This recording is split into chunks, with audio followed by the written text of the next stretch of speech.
Hello and welcome to my channel. My name is Lynn, and today is a really special stream. So I am continuing my series on Let's Talk Design Teams. This is part 4, and I'm really excited for this topic because I think if anyone thought that the world of design teams was a mystery, probably equally, if not more so, is what in fact a design team manager does. And so my hope with this stream is to really shed some light on this particular role, which I feel is really critical to how well run a design team is.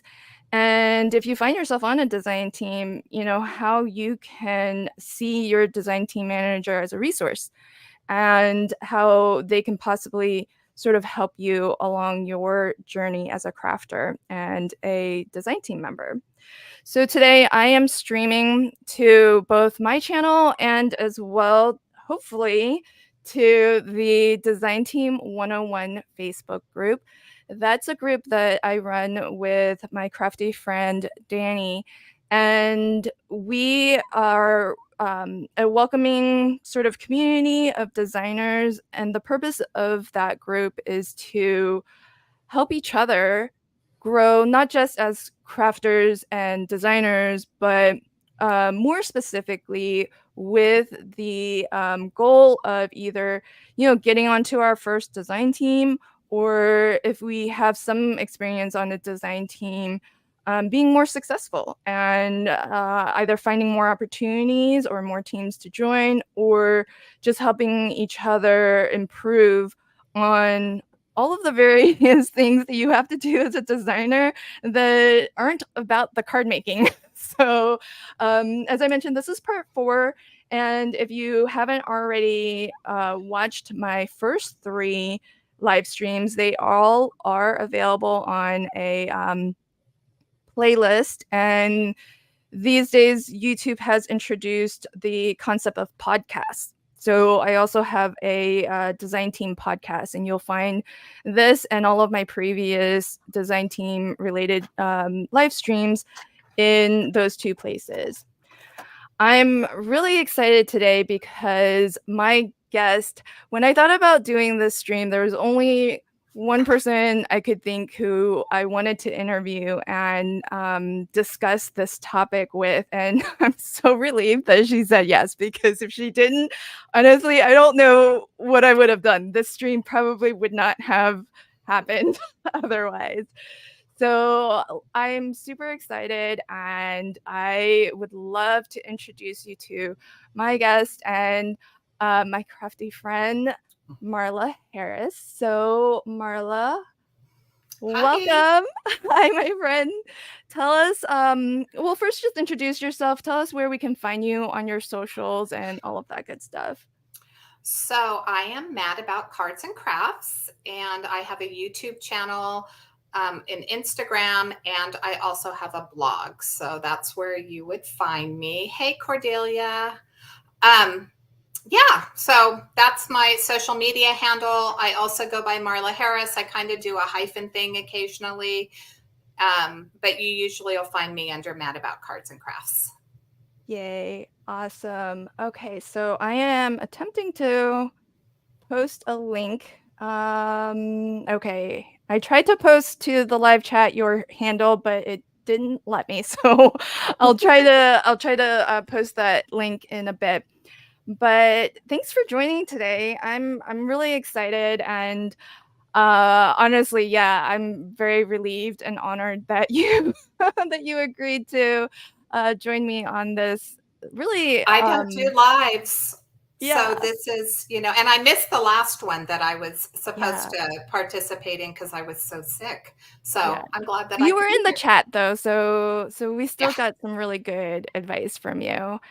And I love how open you are about everything design team related, because I know not a lot of people talk about it. And so it's so helpful to designers, especially folks who are just starting out. Maybe they don't even know if they want to be on a team or not.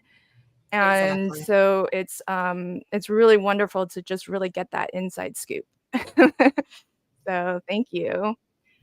Um, welcome. I think you already mentioned Cordelia is in the chat. Welcome, my friend. Jay is here as well. Jay says hi. So if Hi, you Jay. if you are joining us live and if you are joining as part of the replay crew, if you could do me the favor of hitting that like button, would be really wonderful. It just tells YouTube that this is content worth sharing out to other people. And possibly if there are other crafters out there who are interested in this topic, they'll have an easier time finding it if there's good engagement here. If you are actually watching us live, do if you are on the socials, if you could hit that share button, that would be really phenomenal because that just lets your community know that we are here, we're live, we're having an amazing conversation. And if they can join us while we're still alive, then we would definitely welcome that. And there's going to be some time set aside for live Q&A. So if you do have some questions, then that would be wonderful if you could just join. And whether you have questions or you have opinions that you'd like to share and experiences that you would like to share, that would be great. So definitely looking forward to the conversation with the live chat as well. So, oh, this is interesting. So Cordelia says, I have to go start my Brunswick stew. Ooh, that sounds yummy. Yeah, it does sound yummy. Yeah, Jay thinks so too. Yeah. So awesome. So I do have, just so that everybody knows, we do have questions prepared. So I'm not catching Marla off guard with any of these questions. Do also keep in mind that Marla and I both are design team managers for different companies or teams, but we're also design team members. So the opinions that we're going to share today, we're not going to tie specifically to any particular company or team, but as well, we're not speaking specifically as necessarily as what we do as DT managers because certainly as a member there are things that I appreciate about other DT managers that I'm on the team of, and those things may or may not be the things that I'm able to incorporate as part of my role, so bear that in mind as well. And standard disclaimer for all of my Let's Talk Design teams, if everyone watching, whether you're watching live or on the replay crew, we are able to have this open and honest conversation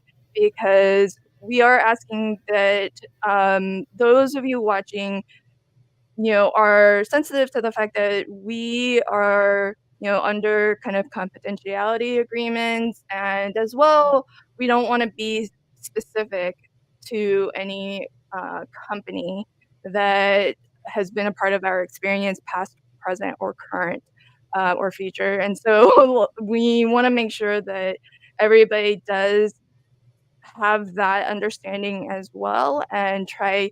I know it's hard not to speculate what team we're we're talking about or what company we're talking about, but if you could maybe try to suspend that speculation, that really does allow us to be as open and honest and transparent as we can be about topics like these.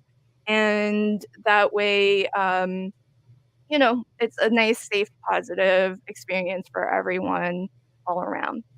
And I'm hoping that we have not only design team people who crafters who are on design team members watching this stream either live or on replay, but folks who might be interested, and as well maybe DT owners too, who may have uh, may gain some insights into the things that we do as as DT managers for them. So let's get rolling here, and let's get some context behind you, Marla, if you could give us a little bit about your history in terms of, how long have you been paper crafting? And this gives everybody just a little bit of context about your experience in the world of design teams. So, just roughly ballpark, if you know the number of teams you've been on through the years and the number of teams and how long you've been managing design teams for. That would be wonderful context as we move into the rest of the interview. So I started paper crafting probably when my kids were like 3 or 4, and I did some really ugly scrapbook pages for them. It was back when we had deckled scissors. I'm going to age myself. We had deckled scissors, and you bought the 20 pack with all the different designs Yep. on them, and you had to hand cut everything. And I cut like a 2-year-old, so nothing was ever straight. I started there.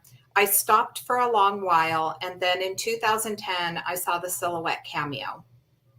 And when I Mm, saw the Cameo, it was like, well, I think I could go back to scrapbooking with this because it would be super easy to create pages and have straight cut lines. yeah. So my son bought me one for Christmas, Aw. and I started creating, and then I found YouTube. And so I went down the rabbit hole. I said, I really don't need to make cards because I really don't send out a lot of cards. But Mm. after watching Jennifer McGuire and Nicole Spohr and everybody else, I convinced myself that I needed to make cards. So probably around 2013 or so, I started making cards. And I worked for the state of Colorado in the probation department. And so I would sell my cards to my coworkers and Oh, to the judges and all the other people upstairs. And so it was kind of like a little side hustle that I had where I could enjoy my crafting and creating cards. So that's oh, kind that's of awesome. where I started with card making.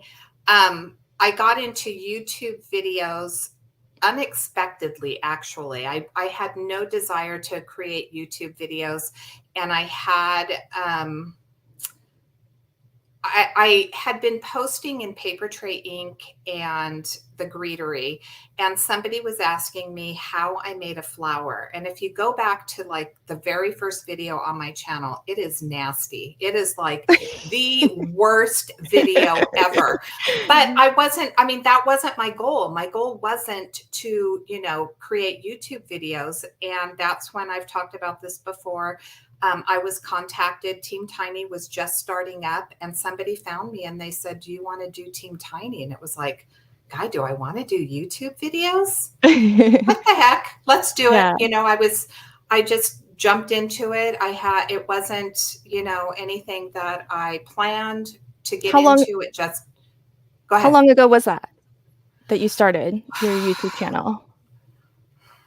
God, I want to say my dad was still with us. So I want to say that I was probably 2017, maybe Oh, okay. 16, 17, something like that. But I mean, I've never been serious about it. Mm, I create the videos, I enjoy the product, and I've worked for a few teams that I got paid for, but it was never a career choice per se. It's just always been something fun. So okay. So that's were kind of you where I'm at. already on design teams before you started the YouTube channel or No, no, Team oh, okay. Tiny completely. I had no desire to do like I did not plan, and they said, "Do you want to join us? We're just kind of creating a group of people that can band together and create videos and try to grow our channels." And I thought, sounds kind of fun. So I just jumped in and went ahead and did it with no plan in mind whatsoever. And they're still going, right? Team Tiny? Or They are, and I think that who was it that found it? Somebody was able to. I tried to get a hold of somebody that my only connection that I had left in there, and I didn't get a response back. But somebody was able to get, and I think they posted in Design Team 101 how to okay. contact them and join. So yeah, Okay, really good. good resource. Really good resource. Yeah, it can be helpful, I think, when you're trying to, because I remember those early years of growing my channel, and for somebody who considers YouTube my primary content, I was very focused on that and dedicated to it, but it was a struggle to Hmm. get to the point where you could monetize. And now YouTube's nice. They let you monetize even earlier than Yeah, yeah, we yeah, had to wait before in the past. So, yeah, exactly. and that was the goal of Team Tiny, right? It was to try to get The people goal to, the goal was to get to 1,000 subscribers. So if you could get to 1,000 yeah. subscribers, graduated Team Tiny, and then they had a team in between, and um, Team. I like we that. yeah, and then it ended up disbanding because people just didn't. People started joining design teams and stuff like that. I Uh, actually was one of the participants. Justine Hovey used to, when oh yeah. YouTube changed their format and increased the number of views and hours that you had to have, she used to do a hop, and so I was in actually one of her hops, which was really helpful. Nice. um, but it's never been like I said, I know a lot of people get really excited and that's their goal, and Mhm. just has never been my goal. I just create videos and have fun. That's Yeah, it. because it's not for everybody, video making, and Mm-mm. it can be a lot of time that is in addition to the actual crafting. It, So, it, it is. People don't if that's realize how not where much you want to time. spend your time, yeah. So how did you get into managing teams, going from, design teams to managing This them? is a great story. So I had a friend. I have two homes. I have a home in Nevada and I have a home in South Dakota in the Black Hills. And so Okay. I was in our home in the Black Hills, and I found a group, or I found a company called Seven Kids Crafts. I was looking for a craft store and I found one, and she ran it out of her home. Her name is Kelly Neese. Fabulous, fabulous person, just a big heart of gold. And she had a design team, but it was mostly Instagram and blog. And we started talking about YouTube because I was doing YouTube, and she Mm. decided to start her own line of stamps, which she sold and you can purchase at TLC. So Oh. that's where she started. And she said, if I do a YouTube team, will you run it? And I was Oh. like, sure. Sure, I'll do it. And I started getting my friends from Team Tiny to do the first videos that we did with her product, and we would send them the product. We'd send each of them a stamp, and we started with one stamp, and then we kind of developed into a design team, and I ran the design team call and ran the design team until she decided that she wanted to sell off and she didn't want to do it anymore. So it was, Yeah. I mean, I just, everything in my life I've fallen into. And so this was just another thing that I fell into. And so I think it was 2020, maybe 21, something like that. 20, I Okay. think it was, that I ran her design team. And yeah, that's where I started. And then Jamie was looking for one for the Not Too Shabby shop, and I picked up there. Nice. That's awesome. How fun. Do you feel like in your career, as your actual profession, what you do for real? I do Do you, nothing. I'm retired now. but before, I guess, right? Okay. Like, do Yeah. you feel Yeah. like those skills really transfer to managing a team? So I'm a jack of all trades. Okay. I've worked for one of the largest personal injury law firms in Southern California. Oh, Worked for them for many years, and I was their client relations coordinator. okay. Um, I've worked for probation at the front, working with the clients. I've worked in transportation. So everything in my life has been something different. But the one steady is I love people and I love Yeah. customer service. So, because of that, I think that that's a good place to be for a design team coordinator because I have a lot of empathy for people who are trying to learn something new, Mm-hmm. and I like to deal with people. So Yeah. it's not something that is a burden. It's something that I enjoy doing. Yeah, and you're so patient too, because it Thanks. just seems like no question is a dumb question. No, it So, really isn't because I'm a stepping stone. I'm not honeybee stamps. I'm not, Simon Says stamp. I'm not any of these big design teams. I work for a very small company and it's a stepping stone for a lot of people. And I want them to have a positive experience so that they know what to expect moving forward, and yeah.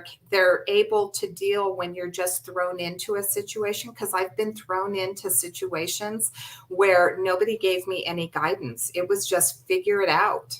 Yeah. So Yeah. that's kind of where I come from as a design team coordinator, is that I know it's a stepping stone for new designers and I want them to enjoy what they're doing. That's awesome. Well, that's so great to hear, and I love your approach and how approachable you are in terms of being a resource to designers, both new, but in particular new people, but new and experienced folks. I think Right. we all come from other disclaimer I guess I didn't mention is that every team is different. And so what a DT manager does on one team might be a Exactly. different set of roles and responsibilities, in a different team. I also Hmm. want to take a moment to welcome Sandy to the live chat. Hello, Hey, my friend. Sandy. So, well, let's get into that a little bit more then, as we're broaching the topic of what exactly does a design team manager do?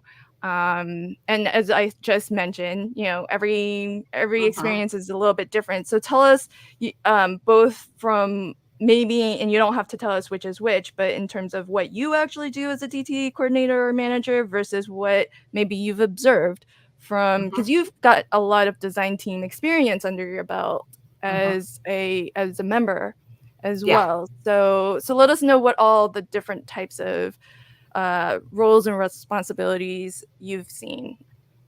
So I think as you said, everybody does something a little bit different.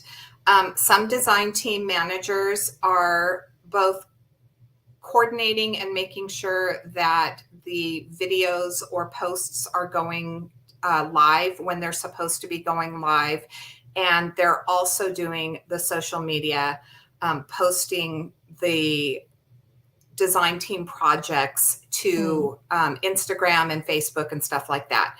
I don't do that end. We have a wonderful social media coordinator for the Not Too Shabby Shop. It's Teresa, and she's just amazing. She's on top of everything, and it's something that I would not have taken the job if that would have been a responsibility. I really wouldn't have. That's not something that I want to do, is sit on my computer all day and schedule yeah, videos or schedule things. So that was off the table for me, and both design teams that I ran, that's not something that I wanted to do. She does a great job. But for me, um, it was for Seven Kids Crafts. I actually ran the design team calls, mm, and then I scheduled the videos.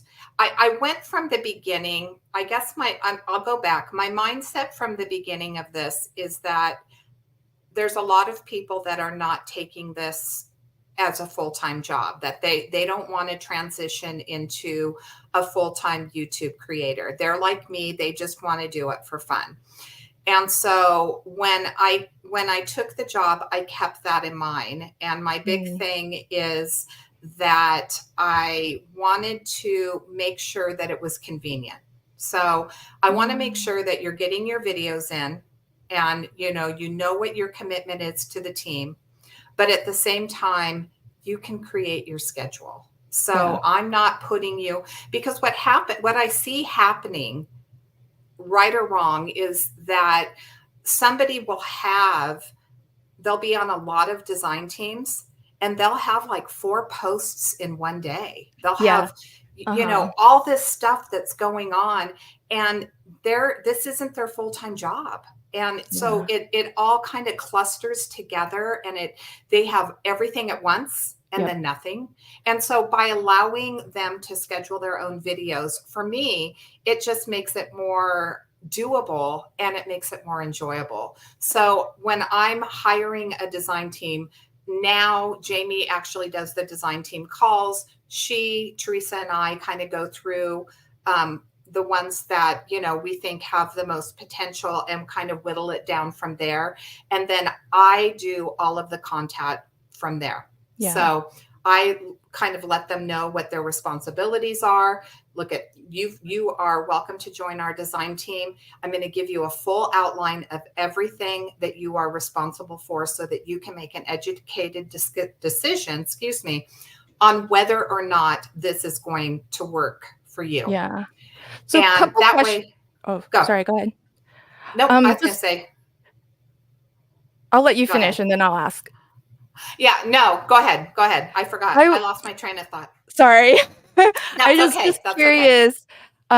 So because you said, you like to give everybody all the info so that they can make an informed decision. So does that imply that if I, as a designer, apply to be on a team and I'm offered a position on the team, that I can still say no and that wouldn't like look bad on me as a designer? Yeah. Yeah. Okay. Yeah. So Yeah. it's not Because like, "Oh, because we want why apply if you're just gonna say no," kinda deal? no, no. I've had many people say no. I've had a lot of and I've reached out to people at times that weren't able to join the design team, that we needed to fill a spot and they just said, no, I just can't do that. And I've done the same with other companies that have approached me and said, hey, and it's like I just don't have time for that kind of a commitment. But to Okay. me, you're remiss if you don't let people know exactly what your expectations are. Got You it. are setting, as a design team coordinator, you're setting your team up for failure, because then you're hearing, well, I didn't know about that. Yeah.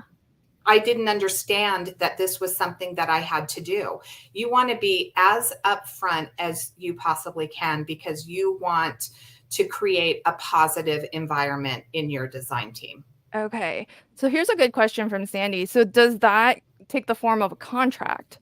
Because Sandy's question is, do you have a contract that new members are expected to sign when they join, if they join?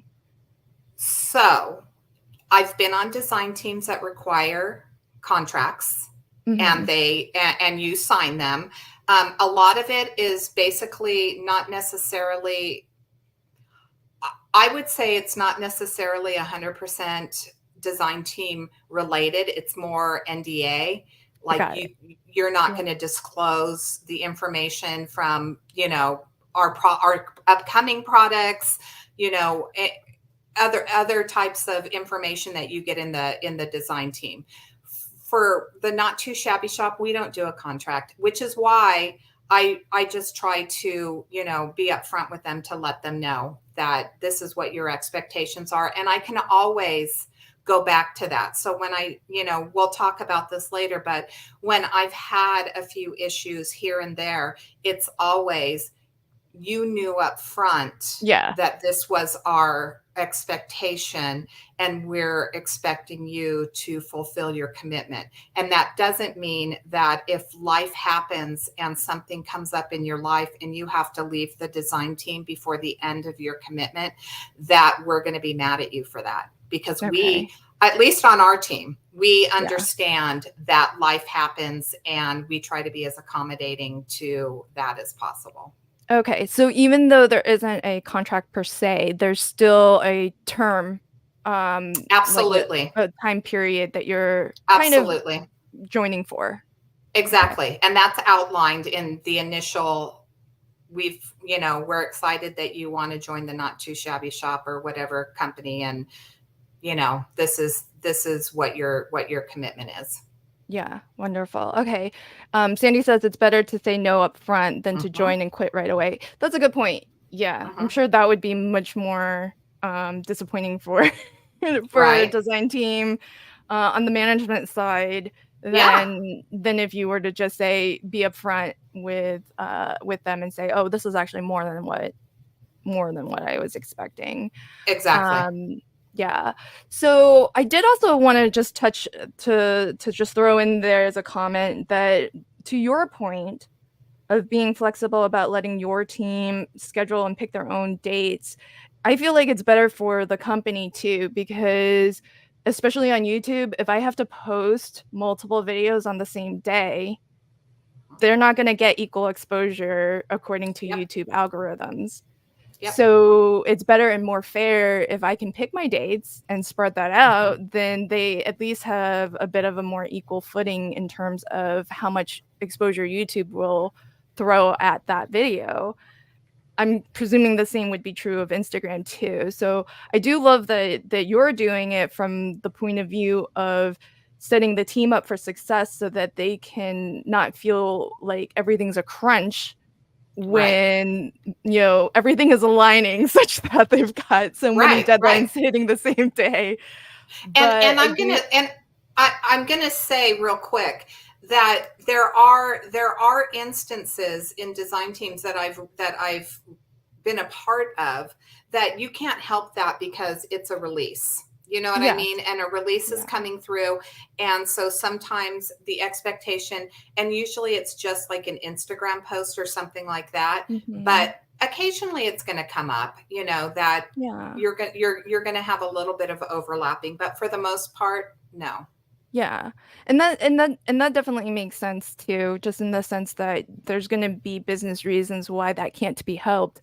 But I love your approach to just in terms of our normal posts, getting the flexibility of, and I also love the fact I was so nervous the first time I had to change a date for you. I was like, can I have permission to move this? And you were always like, yes, fine.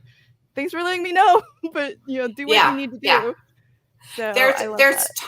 There's times that it's important that, so in our schedule, the way that I set up our schedule, just to kind of give people an idea of how I run things, is I try to leave all of my Sundays open. I ask people not to schedule anything that's going to go on the Not Too Shabby channel. So we have a requirement that you have to produce one video that's going to go on the Not Too Shabby channel and your channel. Hmm. That's one of our requirements. But if technical issues happen, people get sick. Yeah. You know, I mean, there's a lot of things that can happen that can prevent you from being able to create that video. And so if I can leave those Sundays open, which was kind of my philosophy, is to have those open dates so that if it's not going just on your channel and it has to go on the Not Too Shabby channel, that there's still options There's still available and room. they're not Yeah. all filled up and we're not having two videos in one Yeah. day, which is going to mess up another designer's Yep. opportunity to be showcased. Yep. Yeah. So you're good at contingency planning. You've thought ahead. I try. Yeah, I try to. Again, it's not somebody's job. It's something that, you know, we want you to be the best that you can be. And I want to set you up to be successful. Yeah, and towards that, I have to tell you because I think I've told you this right when I first joined. Yours was the best onboarding experience, bar none, that I've Aw, ever had. thank you. Yeah, and it's so funny that you said that, how you've been kind of just thrown in and there's like nothing. Yeah. Because at the time, right around the time I joined Not Too Shabby, I joined a couple other teams too, and it was so stark the difference between Hmm. the three in terms of, and it was like right around within months of each other. So it's like crystal clear in my mind Right. how how much your onboarding process um differed, and for me as the type of personality I am, how much more I enjoyed it, and Oh, I'm glad to um hear that. yeah, because what I feel like you do really really well is that I got to a point where like you were giving us information kind of as we needed it. Mhm. And I'm the sort of person who like I need to know. And like as soon as I was itching to ask, I would see an email from you. Yeah, And I then I like to just spoon trusted feed it. Marla's gonna give me the info that I need. I just need to be patient and let her reveal it when it's ready for everybody. Everybody's caught up to where, because sometimes you would ask us to do certain things, and so we didn't have this huge checklist of things to do right up front. And so I just always really appreciated that. And I knew after the first couple times when I was itching to ask you, I was like, I just need to trust the process because she's got this. Yeah, yeah, and that's the thing is that like I said before, you weren't. This wasn't your experience. You had other experiences on other design teams, but for so many others, this is one of their first experiences, and it's so overwhelming. I mean, it's easy once you do it. You know what I Yeah. mean? But Hmm. when you are just starting, it's like, okay, so how do I schedule a video? How do I, what do I need to do here? What do I need to do? And I welcome questions. I mean, I get questions all the time about Yeah. things that I haven't posted yet. And I'll always say, it's okay. It's going to come. I'm going to, I'm just doing this a little bit at a time, which is why I like having that little bit of a buffer before the team goes live rather than just 2 weeks and you're in here doing this. Yeah. I want everyone to feel comfortable. I want everyone to feel like they're welcome and that they are a valued member and that we're not just going to let you flounder. Yeah, it is nice that you on board like pretty early. So that sort of education time to kind of ramp up and get situated Yeah. is like a nice period of time. This might be a good question to take now. So Jay would like to know, he's curious how much decision making DT member managers get. So for example, like how much latitude do owners give you in terms of how you run the team? I have 100% latitude. I make all of the decisions. The only thing that I take to Jamie is product. Somebody wants to know, if this is going to be available to them early. And Jamie makes those decisions because I don't know what product she has. I don't know how much product she's ordered. So those are the decisions that I take to her.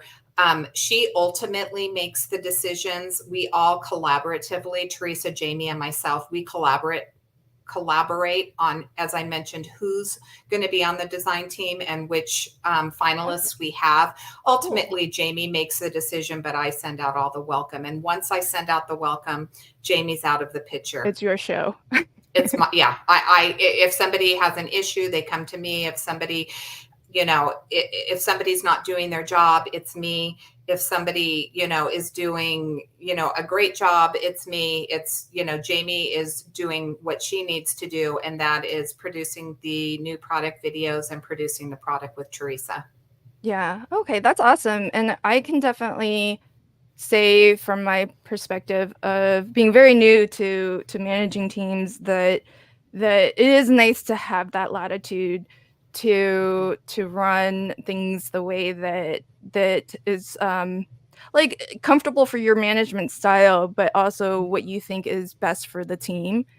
Yeah. And I've had the same experience that you've had in the sense that the DT owners that I manage for are really open to me having that discussion of here's what I'd like to do. I always run Mhm. things by them first, just because it has never I don't want to like overstep too much. So I always like to be very transparent about what I would like to do and give them that opportunity of like vetoing Yeah.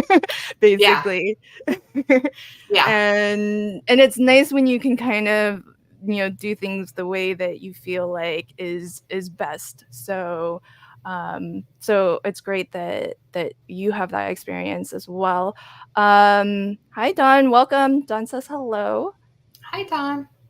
And Sandy says it's difficult to work with a DT manager who's not engaged in running the team. I can tell you care. Yeah. Oh, thank you. Yeah.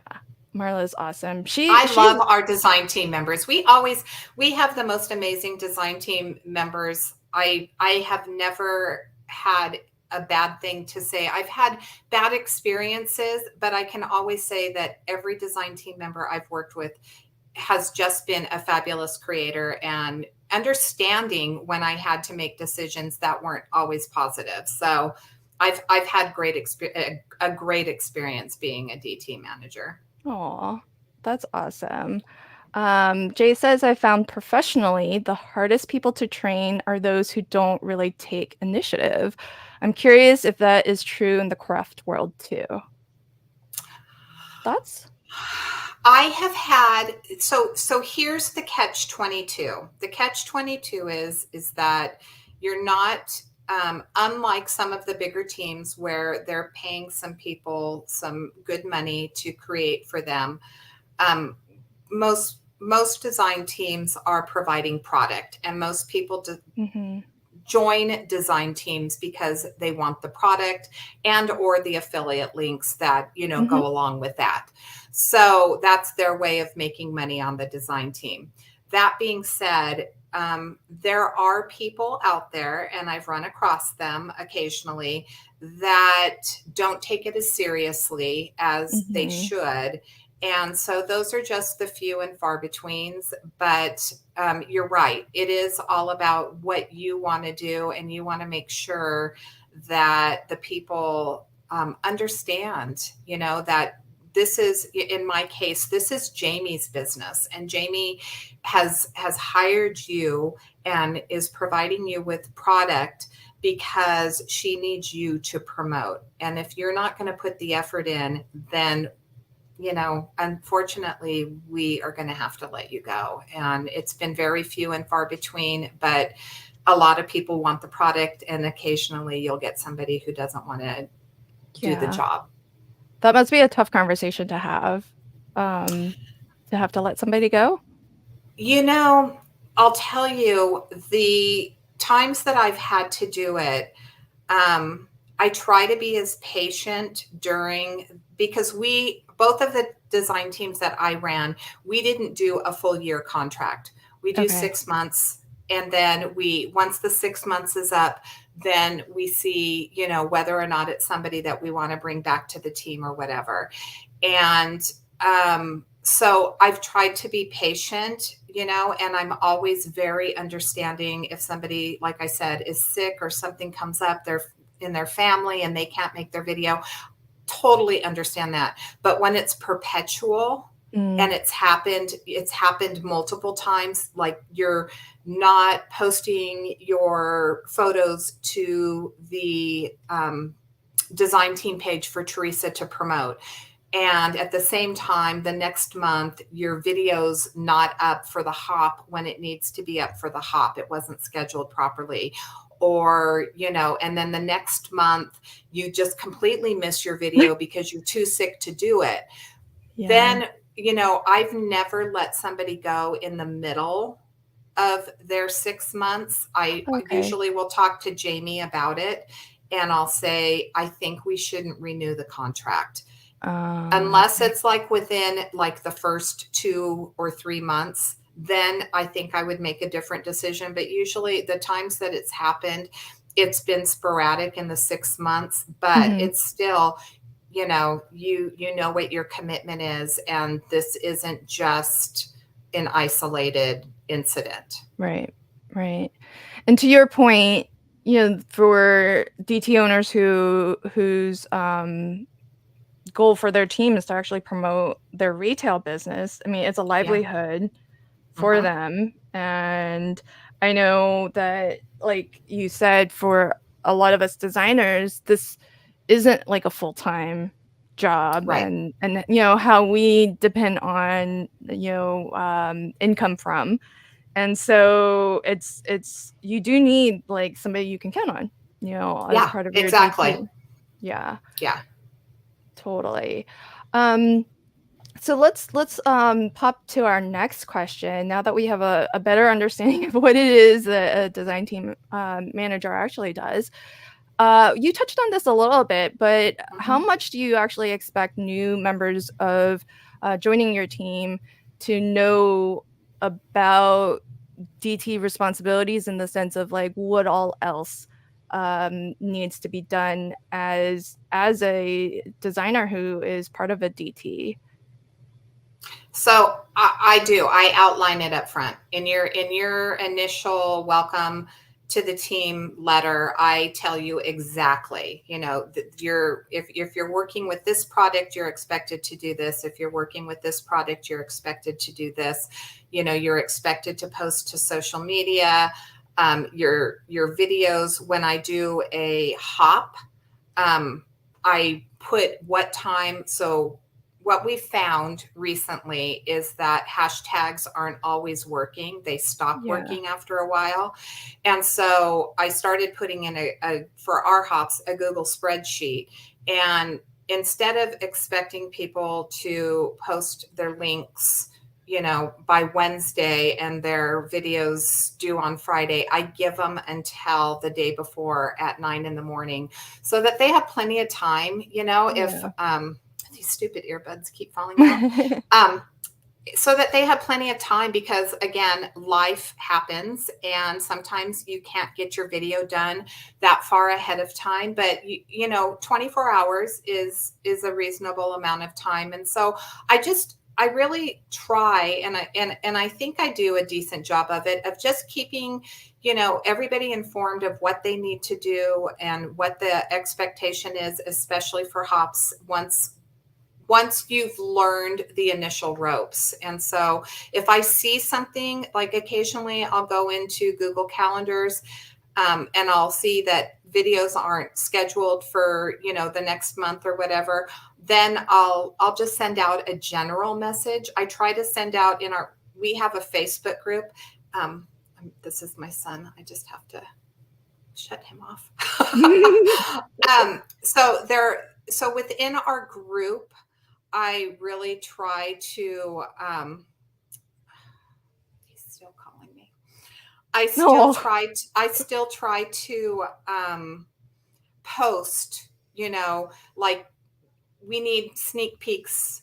Yeah, You know, I still post reminders because no matter how long you've been on a team, time just gets away from you and you completely forget about what needed to be done for that. And so I try to do a lot of posting of reminders just to help yeah, people, you know, remember to do those things. And when I do my hops, I just, you know, post the information in the box so that everybody knows what they need to yeah, do, when it needs to happen by. And so I really try. I try to keep communication lines open as best I can. yeah. You're so good about that. I'm always a little curious. So just between us, um, what does it annoy you at all to have to constantly remind us? No, Oh, no, you're so nice. no, because I think that that's part of my response. Is my job is to support the designers. And Yeah, if I'm not doing my job, they're going to flounder or things are going to be forgotten. And Jamie is not going to get the product and the representation that yeah, she deserves. And so, as her design team coordinator, it is my responsibility to make sure that you guys know, you know, hey, I'm here. You know, communication is open. And if I see something, I'm not going to single somebody out and say, I mean, unless it's something completely blatant, specific. like you forgot your video, Yeah, you know, yeah, I'll instant message you for that. But for the most part, no, yeah. I'm just going to do a general, hey, just a reminder, Right, and pin it to the Facebook group so that everybody kind of says, "Oh yeah, kind of forgot about that. I'll right. get that done." And I feel like these days, the Facebook groups have more. I guess like more functionality than they did in the past because I don't know about you, but I actually schedule my reminders now and they're all automated. So Oh, do you? yeah, No, I don't. I'm retired. I stay home. yeah, see, that's I You can't know? because I'm just as fallible in the sense of forgetting. Yeah. Yeah. So I feel like if I can just set it on like an automated schedule. So for some of my teams, we hop on a very specific day. That's Hmm. the day that we hop. And so since it's always that day of the month, I can schedule an automated reminder like a day or two before that and it just goes automatically so that I can offer the same that you're offering in the sense of, oh, okay, so for those who are like very busy, life gets busy, and we don't always put everything on our calendars to get Right. like, those notifications. And so I do find it helpful for myself too, Yeah, because exactly. Exactly. I Yeah, forget because also. you're doing more than one thing. You know, Yeah. not only are you working on multiple teams now, but you're also working. So Yes, that there is that that. there's a lot more going on in your head than Yeah. what's going on in mine. Yeah. Sandy says reminders are the DT manager's responsibility, and they are usually very dedicated to the success of the business. So they want the DTs to be successful as well. Yeah. Absolutely. Because we are sitting in that space between the business, which we want to Mhm. see succeed, and as well our peers, in a sense, from the designer perspective. And we want our peers to do well and for designers and crafters to grow in their journey, in their crafty journey as Yeah. well. And so we see it from both sides. Do Bye, you Yvette. Oh, does Yvette have Yeah, she's to taking she's taking her son to the airport. Oh, okay. Bye. Um, do you expect new design team members to know how to do things like watermarking? And if it's a video team, to actually like produce videos? Like if somebody doesn't really have a well-established channel, they're just getting into producing videos, they're just getting into sharing on social media, do they need to know all of those things, the mechanics of actually, you know So when we're looking at applications for new design team members, we don't necessarily always look for the largest channel. I mean, mm, usually it's a plus, if it, but there's been many large channels that we've turned down because of the the production is not what we're looking for. And okay. so when we're reviewing applications, we are looking at the photos that they're taking, we're looking at their videos, at making sure that they understand how to produce a good video. Yeah. And we'll have a number in mind for design team members that we want to take on. And there's been times that we haven't taken on as many people because they don't meet all of those Okay. requirements. So ahead of time, we make sure, not necessarily the watermarks, but we make sure that they can produce a video, that they speak well in their video, that they're sharing the product well in their video, and that their photos are, good photos, well lit photos. Going back, when I send out emails breaking everything up, when I send out the watermarks, there's always, if you have any questions, if you need Mhm. help, then let me know. And I've had people, send me messages and say, where do you work to add your watermarks? And then I'll refer them to, the free site that I use to do that. So, Yeah. Okay. Yeah, 'cause, Don says, "I can't wait until I'm able to do some design teamwork. I'm far from knowing parts of the responsibilities. I'm learning how to do the tech things slowly." So there's a little bit of knowledge that would need to have. And it sounds like we'd also need to really demonstrate, on your Mm-hmm. socials, to be a little bit more successful in actually getting chosen for a Yeah. team, because that's what's being evaluated, it sounds. Exactly, because Okay. we go through literally every single application, every single channel, and watch not Yeah. just one, but sometimes Uh-huh. two, three videos. Because one, I can't It tell you doesn't. how many bad videos I have out there.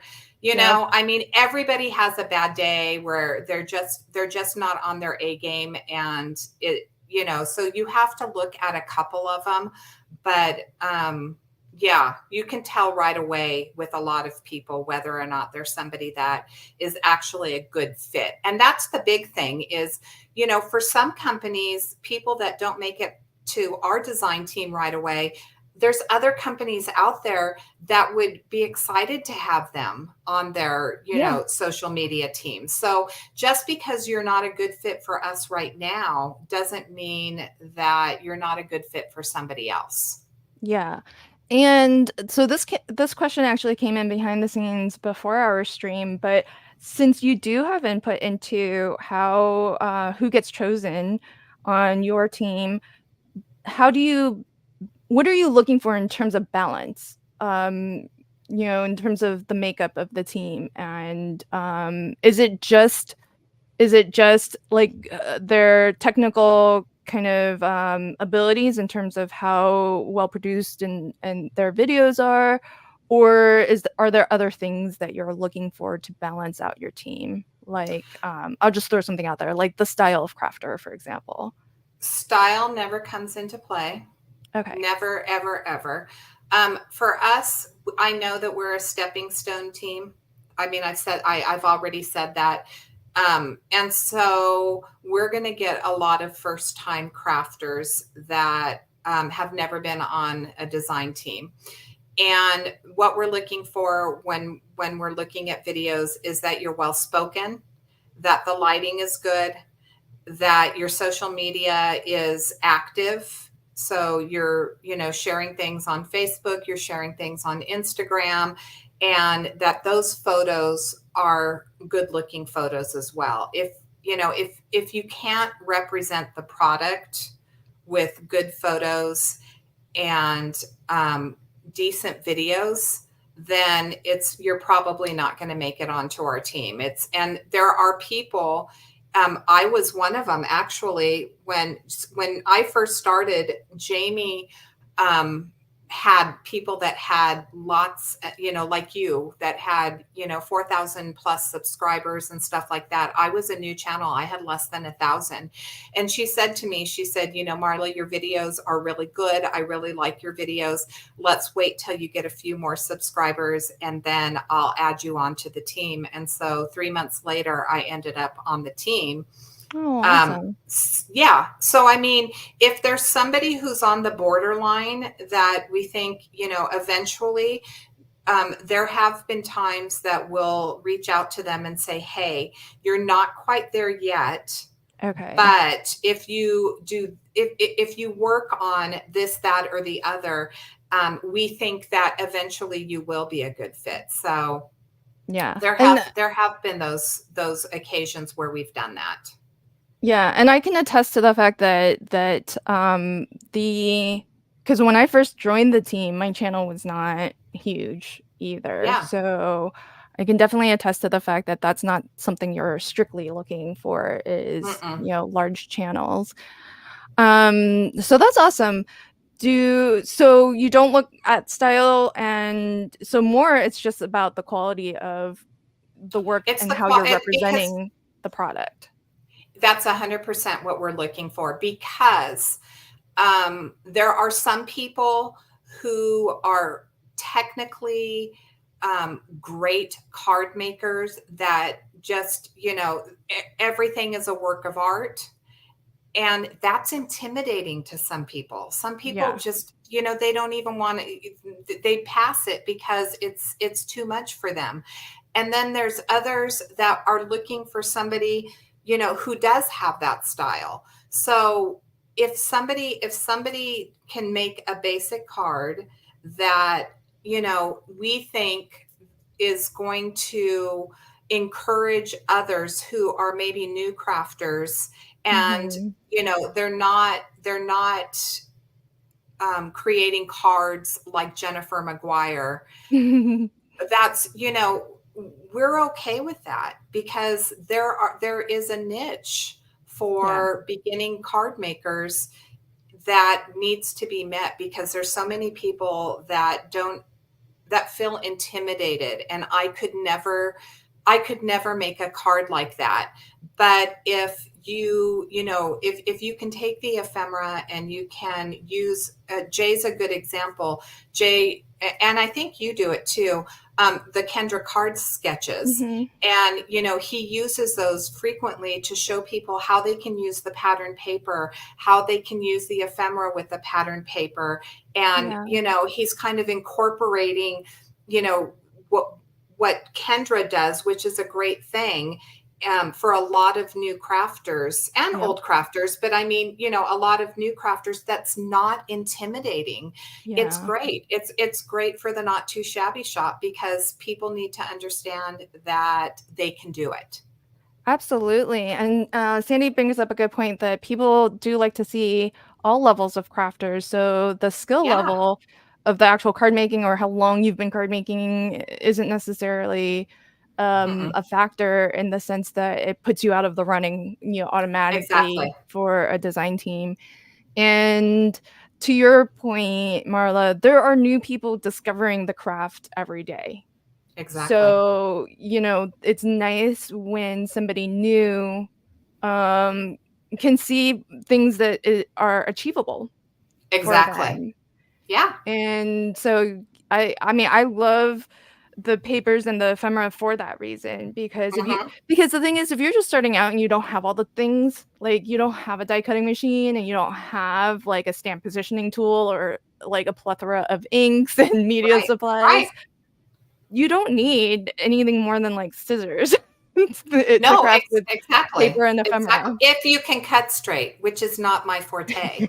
So I have to have a paper A cutter. a But I trimmer, yeah. mean, but I mean, you're right. Paper and ephemera, and you can create a card. So I Yeah, think that's an important, it's something that's important to our team, is that people do not feel intimidated. And if you're an advanced crafter, we have people on the team such as yourself that creates fun fold cards and things like that they can learn to start taking their crafting a little step further.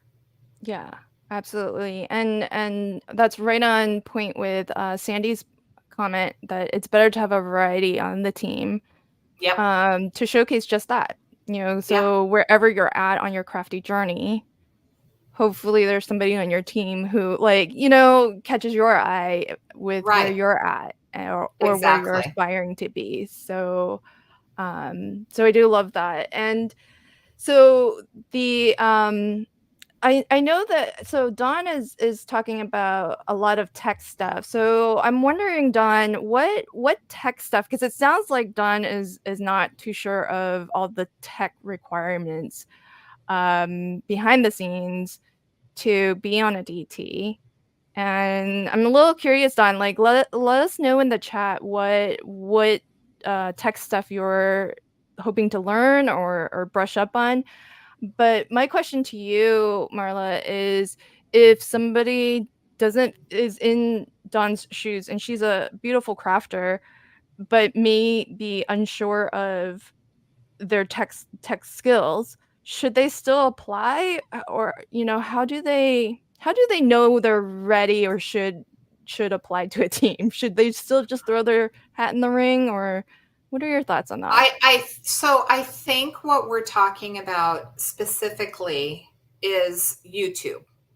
Okay. There are a ton of teams out there that are not looking for YouTubers. There's a Mm, ton of teams that just want somebody who posts on Instagram. I think I'm not, if I'm not mistaken, I don't think it's a requirement for Divinity Designs. I Mm. think that they are required, because I've looked at their requirements before, and I think that they're required to create like 6 cards within, the a certain time for the release. They ask that some of those cards are sent in to them. And I think that they strictly post on Instagram and Facebook. They may Okay. have blogs of their own that they're posting to. So if you're looking for a place to start going to what is it, design team calls on Facebook, Mhm. and or go to a challenge group, because challenge, if they're looking for Yeah. designers for their challenge group, they're looking for somebody who's going to take pictures of their projects in a well lit area, and Mhm. they just ask them to either do a blog post or to post on social media. So those are great places to start if you really want to get your name out there, and if Yeah. you want to work on your YouTube, like YouTube is your end goal, you can do these other teams while you're still working on trying to produce good videos. Yeah, that's a good point because even though it feels like so the teams that I manage, we actually have multiple teams in the sense that there's, folks who only post to post photos essentially, to Yeah, Instagram, to Facebook, like you said, and then we do have like a separate video team. And so it's not just you just have to look for those opportunities because they aren't all the same. Not all teams require video. right. And And there's so stepping stones. You know, yeah. you you can't just, like I said, I fell into YouTube, and I was self-taught. Yep. Mhm. Nobody told me how to do a video, nobody told me how to edit. I just kind of went online and started looking at, different videos, and trying to get an idea of what I needed to do, what formatting I needed and stuff like that, and learned from there on my own. While you're doing that, you can be doing blog posts for another company. Yeah, Not absolutely. all design teams require you to do YouTube videos. Yeah. Jay says, "Do it." I got accepted when I thought I was super unqualified.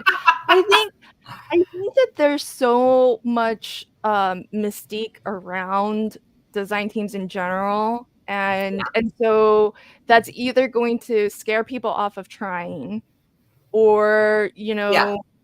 folks get just super surprised when they find themselves on a team by And just how there's much is involved. and you have to have reasonable expectations. I mean, I know when I first started out that I wasn't qualified for Simon Says Stamp. Mm, Based on what I had seen, the quality of the videos that I see, the types of cards that are being created for a team like that, I knew that that wasn't where my place was at that time. And yeah, if that's someplace that you want to go, like you aspire to be on some of these really big design teams, then it's okay to start small. It's yeah, okay to, to hone your skills with other design teams and continue to improve on the types of cards that the team that you're super excited about out yeah. there. Like for me, I love the greetery. The greetery is probably my absolute, if you look at my feed, I use the greetery all the time. But it was never an aspiration for me to be on Betsy's design team, because the cards that they created at the place that I was when I first started are not the cards that, are not the clientele, I should say, that Mm, she is presenting for. mhm, But the Not Too Shabby shop was doable because there were so many elements that I could use, that I could continue to grow as a crafter. And I think that you just have to set reasonable expectations of yeah, where you are as a crafter and where you want to go. And I'm not saying you can't be that. I'm saying that you may not be that right off the bat. That right. may not be the team to apply for, and be really sad when you're rejected. 'Cause I've Yeah. been rejected from many teams. So I Yeah. mean, Me too. it's not. And, Yeah, I mean, I would also say that, just from my own experience on both sides of things, that you should I think if you can apply to a team where you feel confident that you can produce and meet their expectations, you are gonna have a better shot at selling yourself to that team because yeah, of that confidence. yep, And so I kind of feel like, because I've seen applications for things like a video team where they don't really have much of a YouTube channel, and so it just leaves me wondering, I don't how can I assess your skills as a as right, a video designer or content creator, if I don't have anything to look at? exactly, And so you do have to work on your socials as a portfolio that can be reviewed in a design right, team application, because that's the best way to demonstrate what you can and can't do. And so, it takes time to work up to that, for yeah. sure. So That, Dawn did answer. She said that, some of the tech things that she's, struggling to kind of get up to speed with are posting to other sites, knowing Reels. Oh, we haven't even talked about Reels. She only just posted her first one. Can't do the fancy editions. Yeah.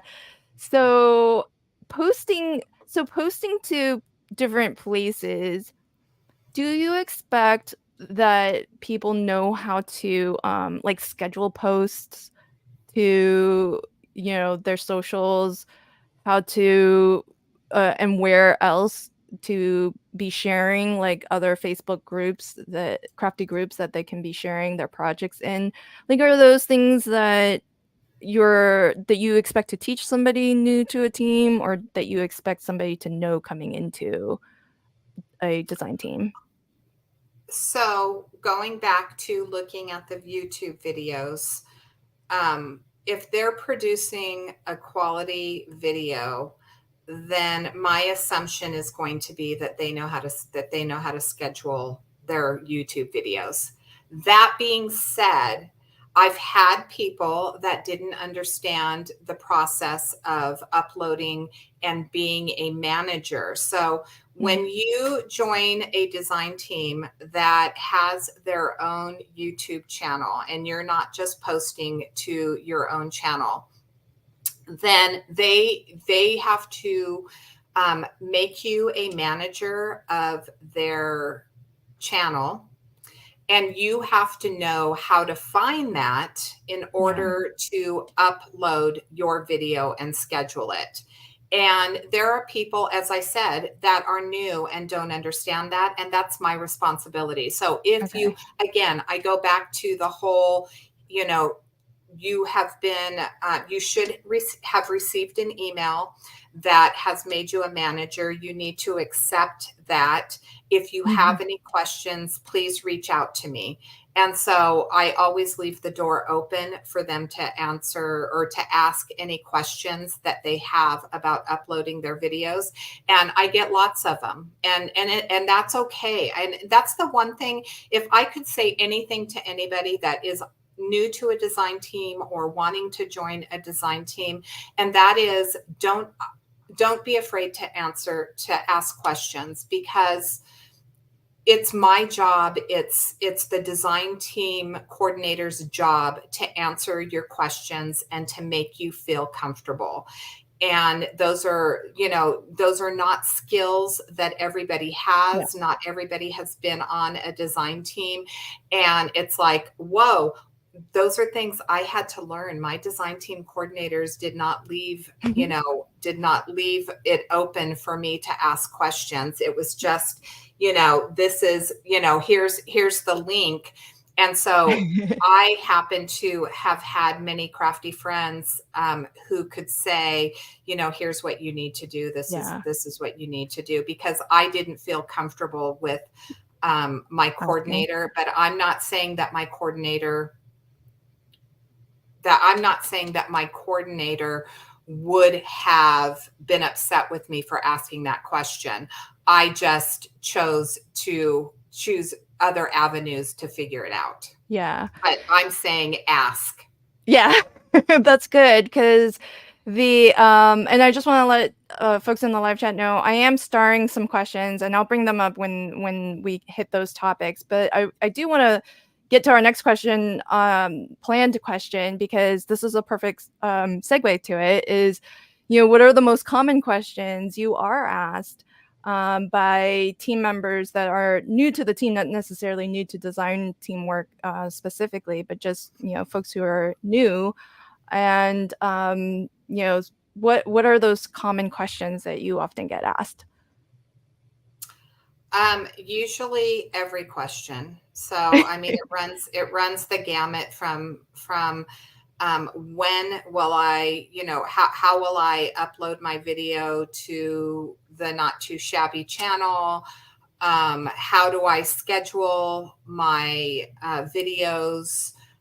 A lot of people will start asking questions up front. And so that's why I try to just, let them know, look, I'm just going to you're going to get a lot of emails over the next few weeks, but I don't want to overwhelm you with all of this information in your face at one time. Let's just do it a little bit at a time so that you can get comfortable with what I'm presenting, today, as Yeah. opposed to, oh, Guy, I forgot that information was in the email, and I just didn't remember about that. If you're getting it just a little bit at a time, it just makes it a little easier. So I get the gamut. I do. How long should my videos be? Oh yeah. What do you want to see in my videos? Can Mhm. I, does it have to be a card? No, it doesn't have to be a card. Um, typically I don't say your video needs to be, X amount of minutes long. As long as your video is engaging, Mhm. that's all that we're looking for. So if you're comfortable, I'm comfortable keeping my videos shorter. Some people are more comfortable making them longer. So it's what you're comfortable with and how you think you're going to present what you want to present in the best way possible. Yeah. Just want to show you this, Marla. Laura says, "What beautiful hair you have." Thank you. I said I'm retired, and so I stay home. And I told Lynn, I said, I'm not going. My husband hurt himself, and so he's been staying up really late at night, whereas normally he'd be in bed early, because he's off work. And I was like, if the bathroom's not ready, I'm not going on camera, because normally my hair's up in a bun, and I don't have makeup on or anything. So that Yeah. was a prerequisite for me being on camera, is being able to shower and do Yeah, something. that's my everyday too. I'm just so used to, I mean, I'm not retired, but I work from home, so I don't have to you know, Exactly. get all dolled up for anybody. So, No, exactly. Unless we're going out and doing something, yeah. it's funny because I know it's off topic, but last week we went to a retirement party, and my husband goes, "Oh, you're curling your hair." And I was like, "Yeah, because we're leaving the house." Yeah, exactly. Okay, so this is a good comment from Jay. He says that I think as a new person, you feel bad asking questions. And I think Oh, I caught a comment after because you feel like it's something that if you were already told that you should understand it. So, what would you say I've to had somebody who I've feels had that way? somebody I had somebody that actually, um I had to do they had to call me on the phone. Oh, really? They just, yeah, yeah, they were so flustered trying to Aw. figure some of the things out, that they were like, "Can I call you?" And I was like, "Yeah, call me." And so we Aw. sat on the phone, and we just kind of went through it on their computer, so that they had a better understanding of what they were doing, because they were stressing themselves out. It wasn't that they weren't capable of doing it, because I know that they were. They were accomplished, but they were so worried about making a mistake, and it was like, no. I'm Yeah. not that person that, is, if you want to call me. Yeah. Oh, that's so sweet. See, that's why I said, at the very beginning, you were just so approachable, and I think that it's not, and you said this also, it's not always the case that it's a particular vibe or anything that a DT coordinator or manager is giving off. Sometimes it is just ourselves. Like we feel like Jay was saying, shy to ask or scared to ask. And so it's on both sides of things. It could be a number of reasons why those early questions don't get asked. But sounds like Yeah. the bottom line is ask your questions. Because Ask your questions. yeah. Ask, and they're do, they're doing their team a disservice if you're ever made to feel bad about a question, and that may Mhm. not be the right team for you. Yeah. Because if you're a design team coordinator, as I've said a million times in this podcast, is that you want your team members to feel as comfortable as possible. And if they're not feeling comfortable, it's going to show in what they produce. Yeah, absolutely. And I love this comment from Sandy too. I know it's a bit scary to ask a bunch of questions, but from her perspective, she would rather filter lots of questions up front Right? than for somebody to struggle through I it. agree. Yeah. Okay. It's a great approach. It's if it's too much of a hassle for you to answer questions, then you probably aren't in the right position as a design team coordinator. Yeah, and I do feel like you know how there's a lot of that adage of, just do it and ask for forgiveness afterwards.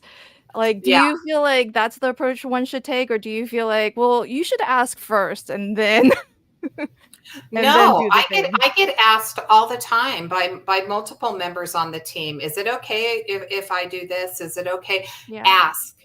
Thank good. you. I Okay. always say thank you for asking. I really appreciate you taking the time to ask the question as opposed to just doing it, because if it's something that we don't want out on social media, you Right. know, then once you've done what you've done, we can't take it back. Yeah. So if you're unsure about anything, ask. Yeah, absolutely. And I thought I saw a comment from Jay, because that's what triggered that thought of mine. Because I think he said something like it's better to ask than to try to clean up a mess afterwards. Right? And that's Exactly. exactly, yeah, Exactly. what you were saying too. So I do think that I know just from like my personality, I can be really straightforward and direct, and so I sometimes hope that that's not coming off as like being brusque, and like, oh, Right. Right. non-approachable. I don't mean for that, but sometimes I try to be really clear and like concise when I give feedback. And I know sometimes that rubs people the wrong way. So for Well, anyone and, who's on and one of my teams, just know that well, about me. the big thing is that we read what we want to read into Mhm. text. No, that's So true. if you're speaking to somebody, you hear the tone of their voice, and you see where they're coming from the way that they're approaching you. When it's social media and you are in a mind space that maybe isn't the most positive, because of not because of what's going on in your team, but maybe even the outside things that are going on around you, Mhm. you read things and present issues within yourself that really aren't there. And Yeah. that's the number one thing that I think is so hard about doing everything on via email or via text, or you Yeah. know written word, is that people a lot of times can read things. And I always try really hard, if I have to um, present something that maybe isn't something positive that you're doing, to reaffirm the designers in another way. Yeah. Yeah, and it's lovely that you think to take the time to do that because I will for sure admit that for me, sometimes I'm seeing something and reacting to it, and then I have to, like, do a business thing or a work thing, and so I just need to, like, nip That's it. something in the bud quickly, and I Yeah. don't always take the extra it's only 10 seconds, but, I should really take that extra little bit of time to do just as you said, which is to just, like, okay, like, you if you have to give something that's, like, a negative, maybe throw in a positive with that. Yeah, yeah, exactly, exactly. I appreciate you, listening to what I had to say and taking it into consideration. And I don't think that this is going to happen again. I'm confident that that Yeah. everything's going to be great moving forward. I mean, that's just a little. That's just a little quip, but at least it lets them know I'm not mad at you. Yeah. Yeah, I yeah. it's tough. It's tough when stuff happens, and mistake, like, huge mistakes are made, and it's consistent. But Mhm. at least, look, it's okay. This isn't the end of the world. Yeah. We'll get through it, and we'll be able to produce something that works for both of us.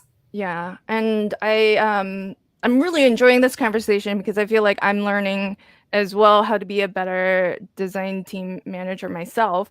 And I know for certain, I've said this on all of my socials and I'll reiterate it now. I mean, you were one of my favorite design team members like of all time. And much of how I run my teams, has been modeled after what I've observed of how you run yours. And because I think you are such a good role model as a designer in general, as a person in general, but very specifically as I a appreciate DT that. It, manager. and it's good to get feedback, because I mean, even when you think you're doing things right, there are moments when you're like, you know, did I jump the gun here, or did I handle this properly? But I appreciate that. Yeah. Yeah, you rock.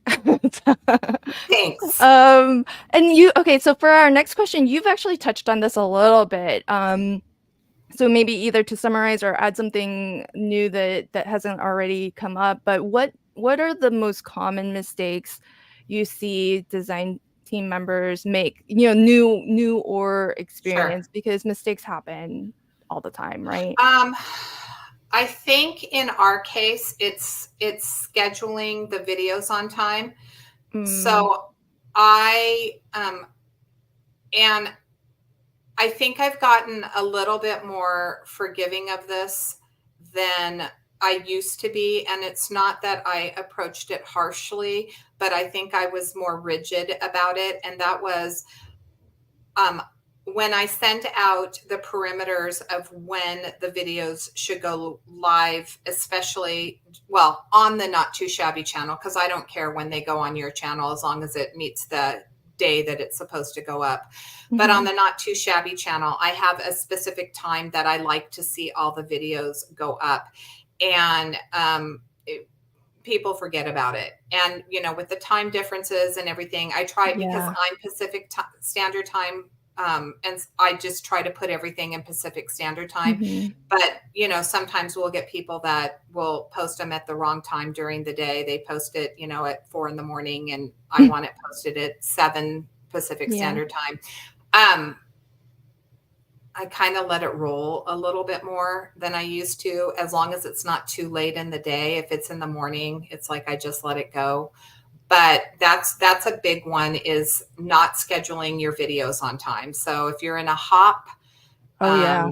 if making sure that your videos are live when they're supposed to be live, when you're, so every time that we have a hop, I specifically am on YouTube, and I'm looking to make sure that each person that was supposed to be in that hop has participated and that their video is up. And if their video isn't up, then I am immediately IMing them and saying, I Yeah. don't see your video.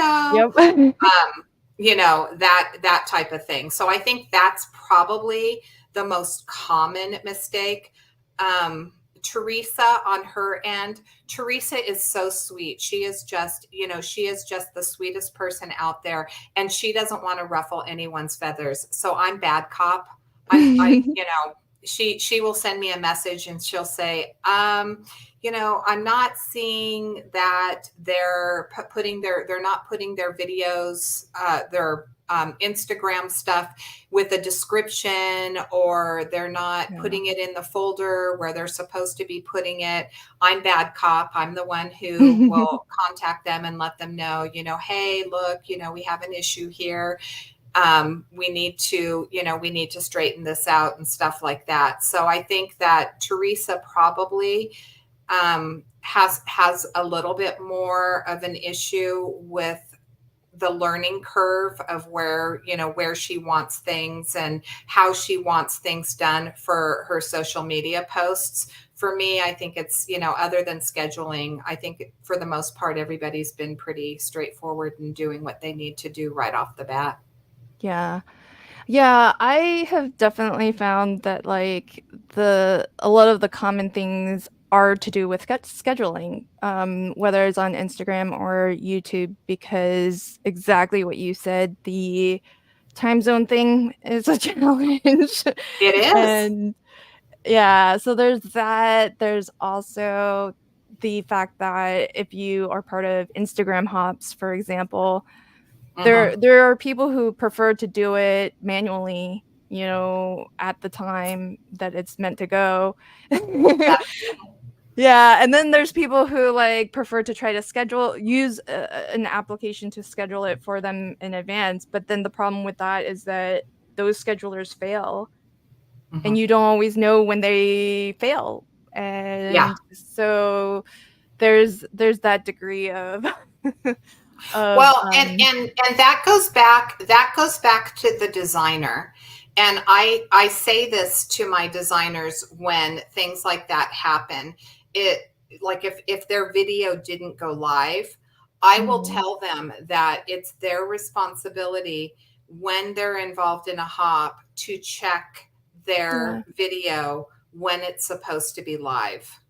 yeah, So, I mean, it is. It that 100% is the designer's responsibility. And so, if it's a matter of it being posted at the wrong time, that's a different issue. But if they just scheduled it and were hoping that it went live when it was supposed to go live, I will 100%. They say, "Oh, but I scheduled it and it got messed up." And I say, "I completely understand that, but in the future, would you please check your video verify. at that time just to make sure so that you can quickly make the adjustment if you need to." Yeah.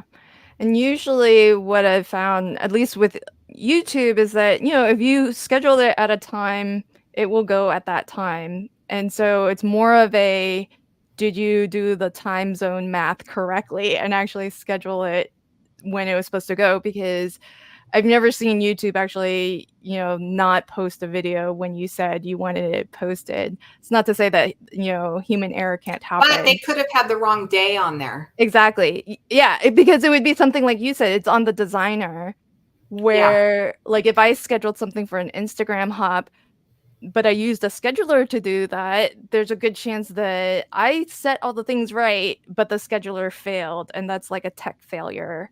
But I yeah, should still be there to check, to your point, that it made right, it out there right, and be exactly, available to, like, address it if it hasn't.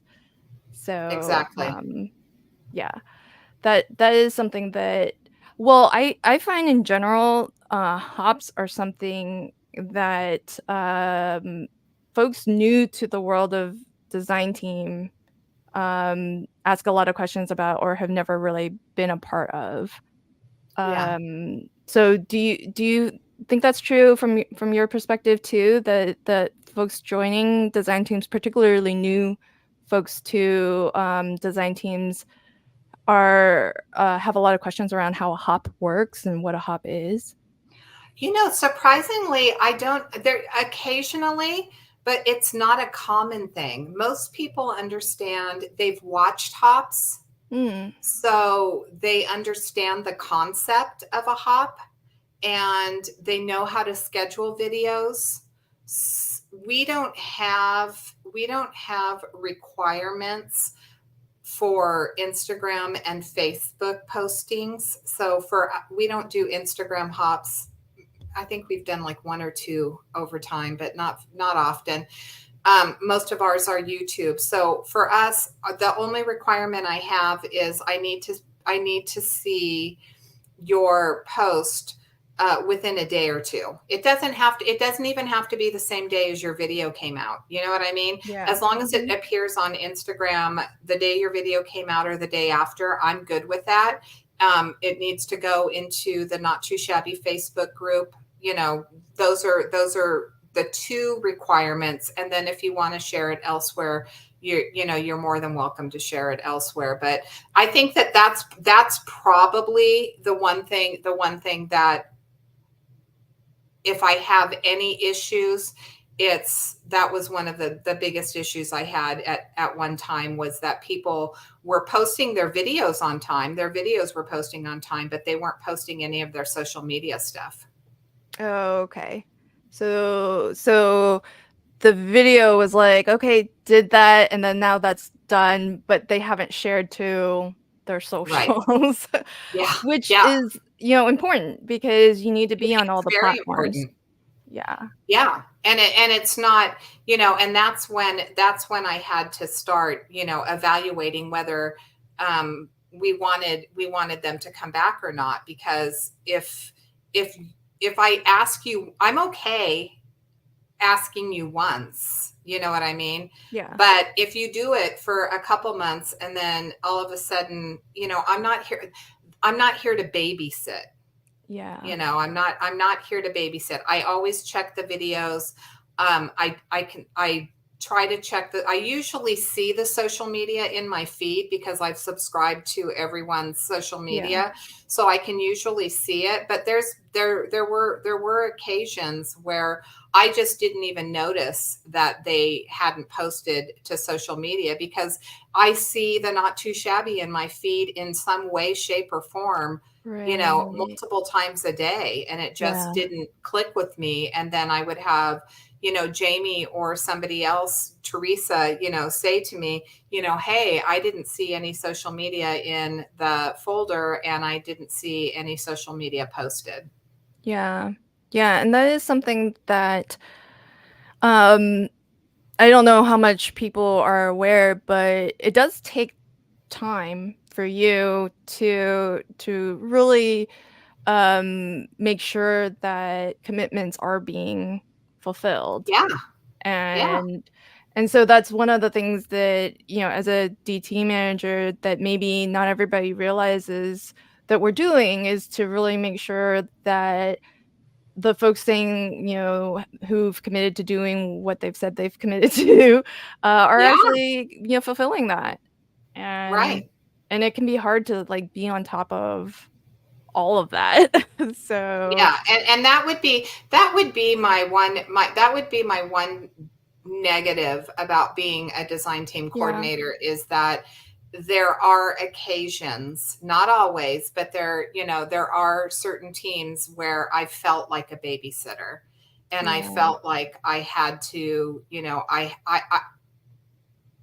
I was understanding of a mistake that occurred, but when it's the same mistake that continues to occur, then I get a little bit annoyed, and then I feel like a babysitter. And yeah, I'm not here. I'm here to support you. I'm here to help you in any way possible. But when you know what you're supposed to do and you're just not doing it because you didn't feel like doing it because your life was too important, then that's when I'm like, yeah.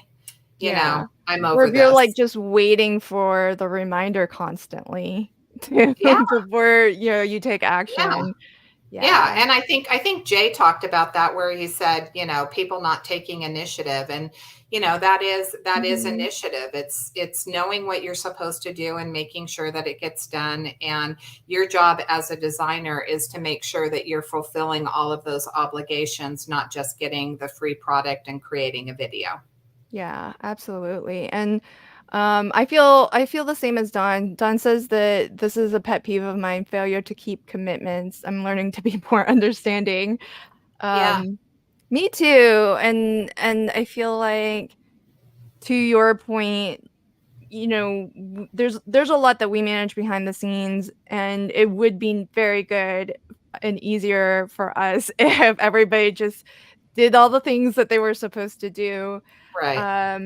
because without, like, the constant reminders, without the individual reminders, Yeah, it's and it's more the individual reminders, and it's repetitive. Again, I'm yeah, super understanding about mistakes because I know that they happen. I'm super understanding when life happens and you can't fulfill something because of something that's going on in your personal life. Those are completely different things. But when I've had a one-on-one conversation with you and I've asked you, specifically to please make sure that this is something that you stay on top of and you don't, that's when I start getting a little bit irritated. understandably so. Yeah, so that's good to know. Hopefully for anyone watching and listening that, like, you've probably seen it all in terms of mistakes, and so, if you make a mistake, it's okay. It's not the end Yep. of the world, but just, take that forward and try to minimize that from happening again. Yes. Um and so since we do have some folks that, are considering thinking about maybe joining their first team, what advice would you give to somebody who, is either thinking about joining or just joined their first team? So folks who are relatively new, to a design team, what advice would you give them? So, if you haven't been on a design team and you're applying for a design team, try to, if the perimeters of what they're looking for, as far as what you need to do as a designer, are not outlined clearly, send them an email and ask questions because you want to make sure that you're applying for something that you're able to meet the commitment. I Mm, said that there are teams out there that don't require you to create videos, but they require you to create like 6, 7 cards a month. And maybe that's something you just don't have the time for, even if you're not filming. yeah. Knowing what those commitments are before you even apply. Make sure you like the product. Mm, There's nothing worse than applying for a design team, not being inspired by their products and creating projects that you're not happy with. I was on a design team that I loved the products, and I said mhm, this I think a long time ago when you first started this. I loved the products. I thought the products were fantastic, but I was very stifled and I didn't know this. It wasn't presented to me up front. And that was that they told you specifically what products you had to work with when yeah. you were doing your postings. And I'm not talking about you need to work with this stamp set. There was a lot of other products like mixed media products and Oh, stuff like that. interesting. And so I would get products that to me just didn't mesh with what I wanted to create with that particular stamp or die. And I had to force myself to use Yeah. the mixed media product with it, that it just really stifled me as a creator. So I didn't know upfront that that was something that was required of me. And if I were the design team coordinator, that's what I would, my initial letter would state that, so that Right. people knew what they were getting into.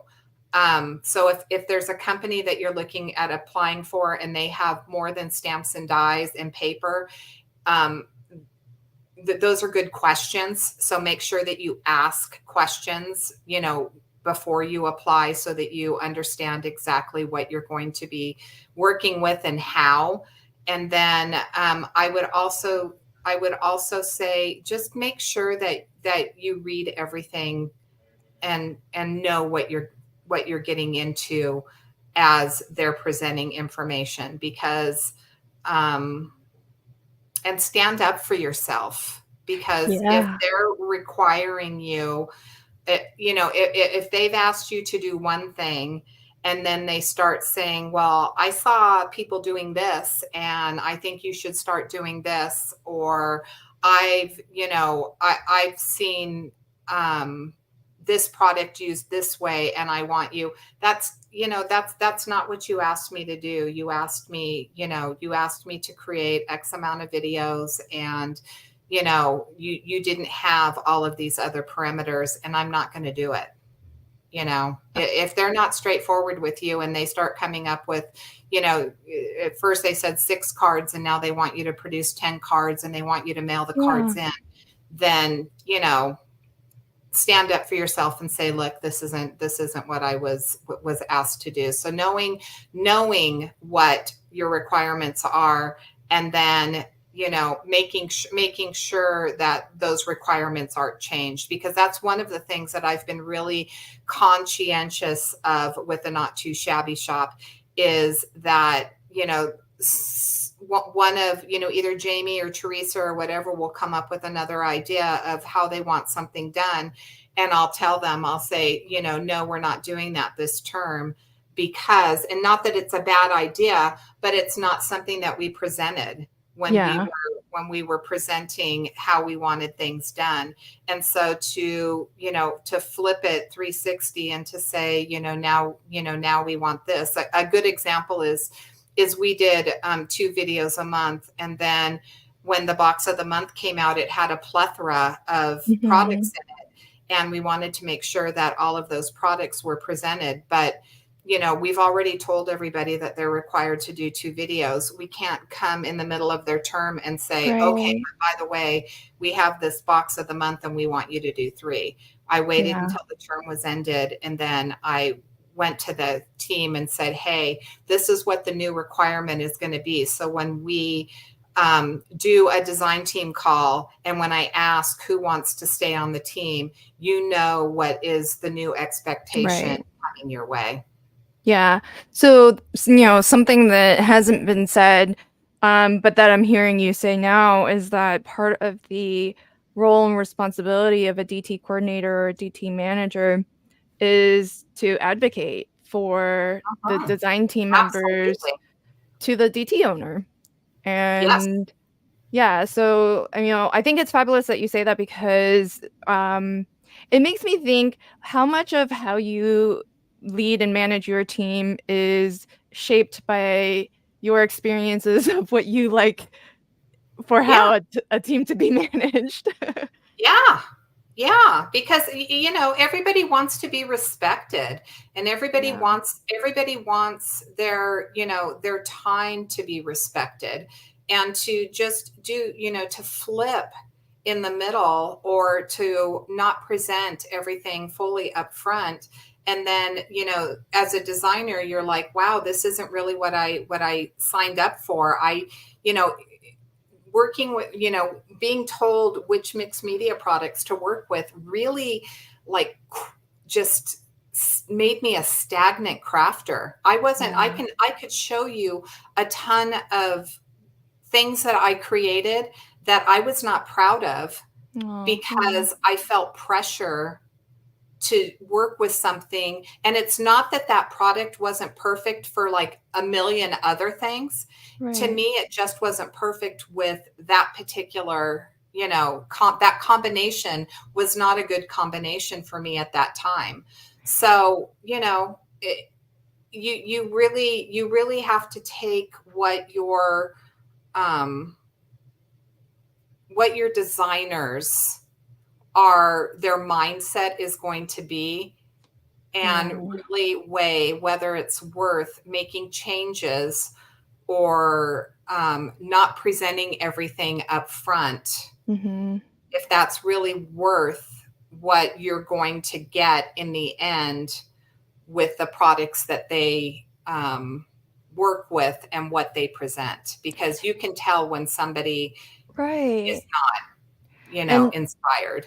I've always appreciated your policy with regards to what we need or can craft with, because I feel like sometimes when you're very limited in what you can use, you might have, I'll speak for me, I might have the perfect other thing from XYZ other brand that I feel would really, like, not take attention away, but really boost, Right, maybe it's the perfect sentiment, maybe it's the perfect right, whatever, and I feel like it would really allow me to make this project as I would like to see it, in my head, but because I'm not allowed to use XYZ product, I either have to re-envision or reimagine what I wanna do, or and I'll say very specifically just to,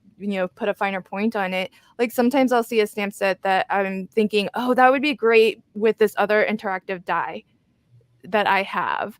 And so, yeah, the interactive die might be from a different brand, but it really showcases the stamp set really well because it's like a perfect match. And so right. it makes both things look good, and I don't think it necessarily detracts, but I can understand from a company perspective that maybe they don't want that, But other brand for, being for promoted. big companies that produce tons of dies and stamps, and Lawn Fawn, for instance, has so many amazing products that you you could create with everything they have. You don't need to Yeah, bring anything in from the outside. But yeah, when you're creating with, Not Too Shabby, for example, they don't have their own brand of, nesting dies. yep, They don't have, their right. own brand of sentiment dies. I mean, now they have sentiments and cut sentiments, but you know what I'm talking about. Yeah, It's like yep, they're limited on what they're presenting. So I mean, you again, it goes back to, you want your creators to create the best project possible that's going to get people excited, in our case with their box of the month or their stamp of the month, and to mhm, be able to see, you know different things that they can do with that product, besides, if they want to move past just basic shapes and ephemera. right. Yeah, and I feel like that just opens up, like, potential customers to just seeing more ways that something can be used, and if they can see a variety of ways and a variety of interactions, with different brands and different products, I think that cross promotion can actually help because, I agree. when I post a project that maybe features 2 different brands, I tag them both. And so Right. somebody who might not be familiar with brand X, but you've tagged a project with brand Y, well, now they get to see brand X where they may never have before. Yeah. Yeah. And so, I think there's good potential anyways from a business point of view to And I think that if you have spent very much time in the crafty community, watching the what is it? It's not. It's what's the big craft show called now? I can't remember. Uh, um, they had it in Florida. oh, I Anyway, don't it's a big craft show that they do annually, and yeah. a lot of store owners do. A lot of people go through. Content creators like Debbie J did it in Mhm. last year's. Oh, Hey, it's Sharon Luska. She is my most innovative, creative, crafty friend, and my Aw. Team Tiny friend. Aw. Ah, love her. Um, so yes, when they go to the craft and they talk about the other companies and what the other companies are creating, I think that there is a sense of partnership Yeah. throughout the crafting community that is like no other. And I think that they are not mad when you are sharing their products along with another one of Yeah. the big companies out there or small companies or whatever, because they're so supportive of each other. And that's one of the things that I absolutely love about this community is the support that that the companies have for each other. Yeah, and that's wonderful. I mean, Sandy put it so well. She says, "I own a store and I use other products. Yeah, We rise by lifting others." I agree. And that's so well put, and it really speaks to this point from Dawn as well, because people, I mean, that's how people purchase. That's the purchasing behavior. It's not like a person's gonna only buy from one brand. They're gonna Right. buy from a lot of different companies. And I think just as a business owner, it kind of behooves you to kind of leverage if, because some of those brands might be Yeah, bigger than yours. So if your DT is using something that might kind of bring your product or your brand to a larger customer base, then right. I feel like it's all upside. I So agree. long as the company you're DTing for, it's clear that that's like the focal, but Right. there's something behind the scenes, in addition, that might be making it really shine. Well, and there's So a lot of companies out there that produce stamps and dies, but they don't produce paper.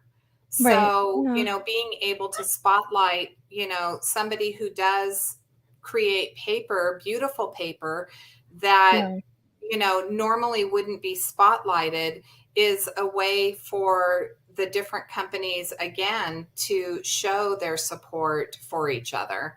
And I yeah, think that that goes a long way in the mind of crafters who are creating is, look, I see this support. I see this love. I don't see, anybody bad mouthing, somebody for using, other products.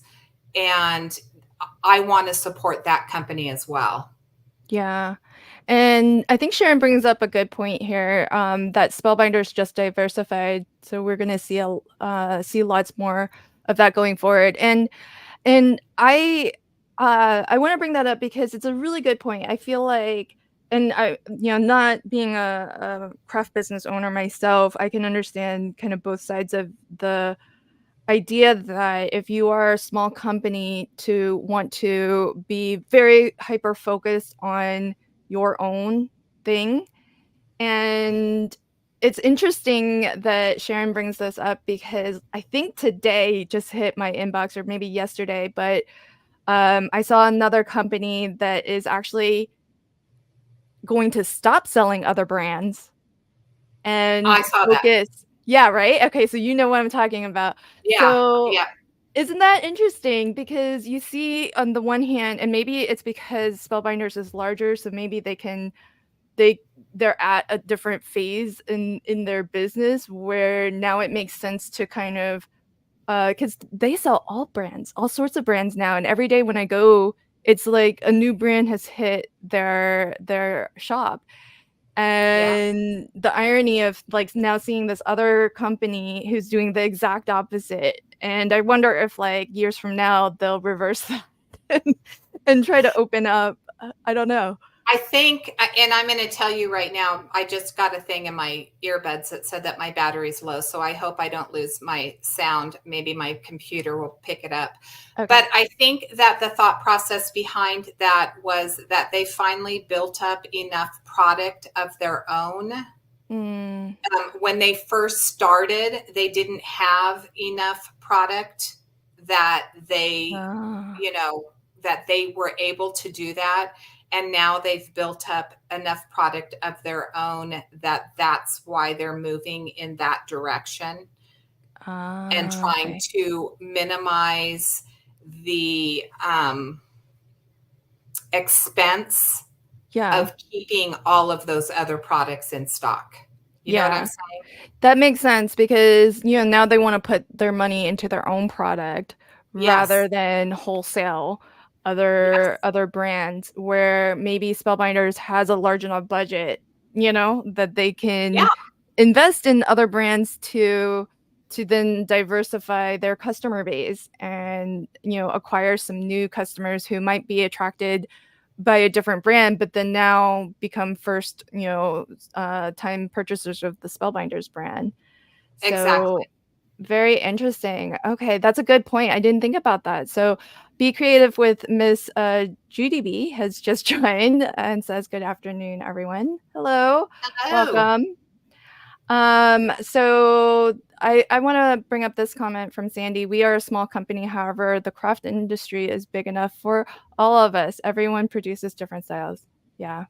absolutely. And I think that's well said because Hmm. there's room for all the different companies. There's room for all the different types of crafters. So it's great Yeah, how what you said just a moment ago, how supportive, not right. just designers with each other, but it's nice that that you've shed light on the fact that company owners are supportive of each other as They well. are. Yeah. So that's really awesome to know. um and so the next question that I have for you is, so and you've touched a little bit on some of the challenges of being a DT manager. So, what would you say is the most challenging aspect of your role as a DT manager? When someone puts you in a corner and makes you feel like a babysitter. It Yeah. is. It's because it's at that point when you start getting that feeling that you're a babysitter, it's at that point that you have to make the decision to let somebody go. And Mm, there's, they can be an amazing designer. And in fact, I've let some amazing designers go, but you can't expect one thing from one person and one thing from another person. It's equality across the board. Everybody has the same expectations. And once I start feeling like a babysitter, it's like I'm done. It's, yeah. I'll give you one chance, I'll give you two chances. And then when it starts becoming a pattern over time, Mhm. it's like it's not worth it to me, Mhm. even though you produce quality work, to keep you. Yeah. Is the challenge in knowing when to let somebody go, or is the challenge in that conversation, like having that conversation with that individual? So I've been a supervisor, and Yeah. so the conversation itself, which is why I'm bad cop on the team. The conversation itself is not hard for me. I Okay. think that I think that when the time comes that you need to do something like that, that the other person might be a little bit sour, and there's a way to do it and a way not to do it. I'll preface that. Mm, They may be a little bit sour, but when you lay out why you've made that decision, they cannot come to any other conclusion other than I did it. I right. sabotaged myself. Yeah. Because And by that's the and time you've reached that point, you have ample kind of, reasons for conversations. Yeah, yeah, for how I've you not got had there. one conversation or two conversations. It's something that I've had to consistently do, and so And on the flip side, as a design team coordinator, it's hard when somebody is just tired of being on the design team and they Mm. just quit. Oh, interesting. That's happened a couple of times. And then Okay. there's people that, like, I think the hardest conversation, and I made Jamie do it. Oh, This is getting spicy. Give us the details. Yeah, the hardest conversation that I did not want to have was when Jamie had to make a decision that she could only have designers in US only, Oh, because yeah. we had some designers that were overseas that were Yeah. amazing, just spectacular. They did everything that they were supposed to do. They did it well. They Yeah. created quality videos and posts, and and from a business standpoint, Jamie had to make the decision that she couldn't accept any more overseas because of the shipping issues. And yeah, Yeah. Yeah, I I said, can totally sure. see that when it's like a shift in maybe something in the Yes, business and it's not necessarily yeah. to do with that individual's performance. No, because That's they because tough. because we've had some amazing designers that were not in the US, but it Yeah. was just a shift in a business decision that had to be made. And I was like, could you do this one? Yeah, I'd be the same. I'd be like, um, I don't Yeah, wanna be yeah. the bearer of I'll that news. I'll let people go who aren't doing their job all day long. But when somebody's just doing a fantastic job, and unfortunately it's a business decision, it's like, I have a hard time. Yeah. I have a hard time with stuff like that. That's the Yeah. only time I won't be bad cop. Yeah, 'cause that's gotta be rough. Yeah. So Jay's got a question for you. He says, "Do you need to, actively work to keep people engaged on your team?" I think I've been pretty lucky. I don't think that I've had any. I mean, the few issues have been with people that I've had to let go and not Mhm. renew their contracts. But I think that I've been pretty lucky with working with designers who are excited about what they're doing. Again, we're going back to this design team has a lot of first time designers, and I think that they are just so excited to please Yeah. that they go above and beyond. Yeah. So I don't think, for the most part, I would say it's a very small percentage of people who are not engaged. I don't do a lot of chatting in our Facebook group. I've been Mhm. in other Facebook groups where people like to do a lot of chatting back and forth and sharing their projects and stuff like that. I don't do a lot of that. I pretty much stay on point. I don't discourage it either, Right. but no, I think that I have been blessed with some of the most amazing new and established designers that have been so incredibly professional, and they just require minimum from me that yeah, Mhm. it makes it enjoyable. Yeah. The, so on that point though, and Sharon's touching on this too, she says that it's so important that people know how to earn money for the business, and by that, I'm assuming Sharon to mean, or how I'm interpreting it, is that, um, like you were touching on just now, having an enthusiasm and a passion for the product is so important. How do you how do you are you able to gauge that before you invite somebody to join the team? Like, are you able to sense from their social media what, like, if they can bring a passion to the company that you managed? I think that's one of the things that we look for. Mhm. My crafty friend Sharon Luska, if you have not watched her channel, is like one of the most engaging, creative individuals that I've ever had the pleasure of knowing. She can take, when she first started with Team Tiny, she would take things that you would never believe you could use in crafting, and she would create the most amazing projects. And she worked and worked at it, and she has just up on YouTube, Aw. blown up on YouTube. She has not worked for a lot of design teams, and it's not because they wouldn't want her. It's probably because she just enjoys who she's working with. Yeah. and she can sell anything to any level of crafter, and you just know it from the moment I first watched her videos. I knew she was an it girl, Yeah. and she has, you know, she's taken that.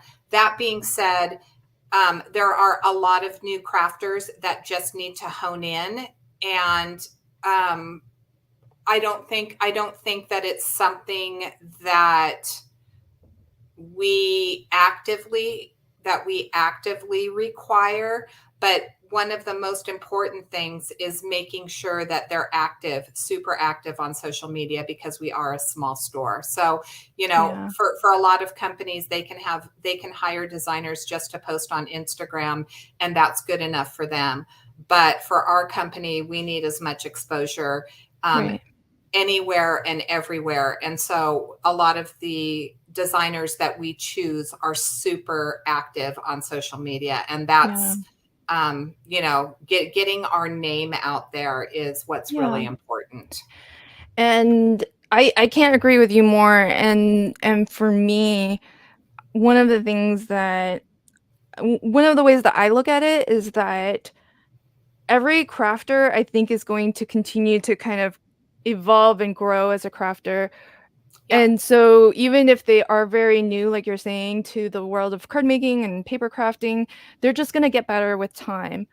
But in Yep. terms of like, I don't think you can teach somebody to be passionate about something if they aren't naturally passionate about it and can share that passion in their videos, in their posts, like how they write, and describe what Yeah. they're doing about a project. And so I feel like I would much rather have somebody on my team who um, can really share that excitement, because I think that's going to engage a customer, possibly more, or if, at the very least equal to the actual project itself. Yeah. And so, especially since, I can give a tip here and there on how to photograph better, or, like that sort of Yeah. stuff. But am I going to tell somebody, can you just speak with a little bit more excitement in your voice? Right. And It's I can tell you that there are videos where I have just had to get it done because it was a time crunch. And Yeah, I mean, I said this earlier, there are videos on my thing that the video is very good, but my voice was terrible.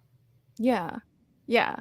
And that's gonna happen occasionally. And like you were saying at the very beginning, as you're reviewing, applicants, you're not just picking the one video, and, bad luck for you if that Yeah, was the day you were just coming off well enough exactly. from laryngitis or something to even attempt a voiceover. Exactly. Yeah. Exactly. So, because it does take energy to do a voiceover that you may not always actually have in the moment that you're doing it, but you need to, Or like, you've done it sum 10 up. times. Yeah, yeah. I can't tell you how many times I've had to redo voiceovers Yeah. because I completely used the wrong product. Now, Sharon, when she does hers, she just puts funny faces on theirs and says, oops, you know. I stop and redo. Me too. Most of the Me time. I still have to put up some things, but I just misspeak. I can't tell you how often I misspeak. So for those of you that get frustrated with voiceovers, I've been doing it a long time, and I do them over and over again. And Yeah. sometimes when I get to like take number 5, 6, 7, my voice is not as peppy as it was with take number 1. Yeah, absolutely, and I'm 100% your kind of video creator, because I am exactly the same way, and I like to do my voiceover in one take because I feel like it Yep. sounds jarring when you don't, and it's obvious where the edits are. And so if I am at, like, minute 8 of a 10-minute video and I flub, I have to do it all over from the beginning. Yeah, I do. Yep. I do too. Okay, I'm glad I'm not the only one. I know it's not the most efficient way to do a voiceover, but I'm like you, where because I know some people do this where they actually write a script, but I never write a script. No, I Um, don't either. yeah, so sometimes I'm like, "Oh my gosh, I'm on take 5. Did I say this in this one? Have I Yeah, mentioned this in this take, or was that a exactly. previous take?" I know. And then it's like, okay, do over. Do Yep, over. yep. I wanna actually bring this up from, um, Be Creative with Miss Judy B. It was not easy letting people go when you are working with children. I had a 3-strike rule. I gave them time to improve, and if things have not changed, we went to step 2. Um, do you have such a policy, like a 3 strikes rule? Well, like I said, so most of my creators I would say 90% of the people that I've worked with have had some sort of mistake here or there. And I've had people that have been with the team for a long time that have had one mistake one season and then another mistake the next season. And I'm okay with that. It's life. It's the way that things, that things come up and things happen and we get forgetful. Um, but for me, it's when it's the same thing over and over and over again. Yeah. That's when it's like starting to grind on me. And it's like, you're not even making an effort. Yeah. You Like can't tell me that when you post a video that you don't know that, or you don't remember to post to Instagram and to at least the Facebook page. yeah, I mean, yeah, not just once, but twice, it's like that. You can't tell me that you are invested yeah, in my team. exactly. And, to Miss Judy B's point, I think you being like a DT manager do need to be involved in order to keep everyone on task. This does not mean we have to babysit them, but it does mean checking in, with them and seeing how they are doing. Yeah. And verifying too. Like, I feel like Yeah. there's times where I feel like, okay, there's some people on the team I know who are very on the ball, and so maybe Right. I kinda check and verify a little bit less frequently with those folks, and I always appreciate those folks, and then there's some people who I feel like I am always having to make sure, Yeah. that Yeah. yeah. So our lives would be easier if everybody was more on the ball. Yeah, and again, I'm super understanding, especially with new designers who have never been on design teams before. And I'm not saying that. I'm saying that people who have been in the groove and they understand what they're doing, and they're repetitively, making the same mistakes over and over. It's not and I have to follow up. I have to Yeah, follow up and make sure that everything is done all the time. For the first quarter, okay, yeah, I get that. I mean, that's my job. That's what I need to do. But when we're into the when we're into yeah, the second quarter, you know what you need to be doing by now. yeah. And Don says, "I'm guessing it's a person's ambition to want to improve and show it." Yeah, we need to see that.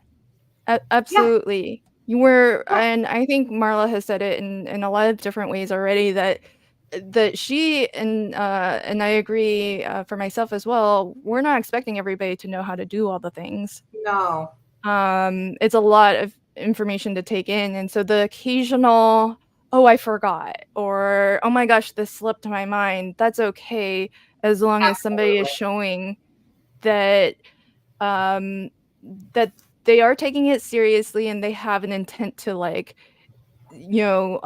avoid that, because mistakes happen and it's not the end of Hmm. the world, but when you're told, like, that you've made a mistake and you continue to make that same mistake, Yeah, it's not for not knowing anymore, you no, know? exactly. Yeah. So, so that's and, I love this comment too. Even though I have been doing crafting for a couple years now, I feel that I am going to be continuing to learn, adapt, and redirect where I'm going. I think that's a really good point. It Right. does take a lot of time, energy, and patience with the technology that you are using, and technology is forever changing too. That's what I was going to say. I mean, I'm sure that when she first started crafting, that blog posts were prevalent. YouTube wasn't a thing Yeah. like it is now. And that it just continues. Now we have reels. We didn't have reels when I Yeah. first started.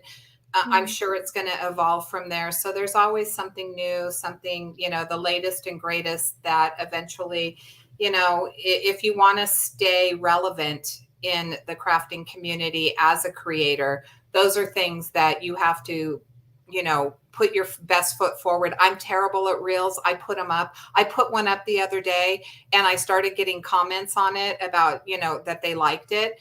And then I realized I forgot to add the music. Oh, oh, You know, yeah. so it's a silent reel. It's Um, a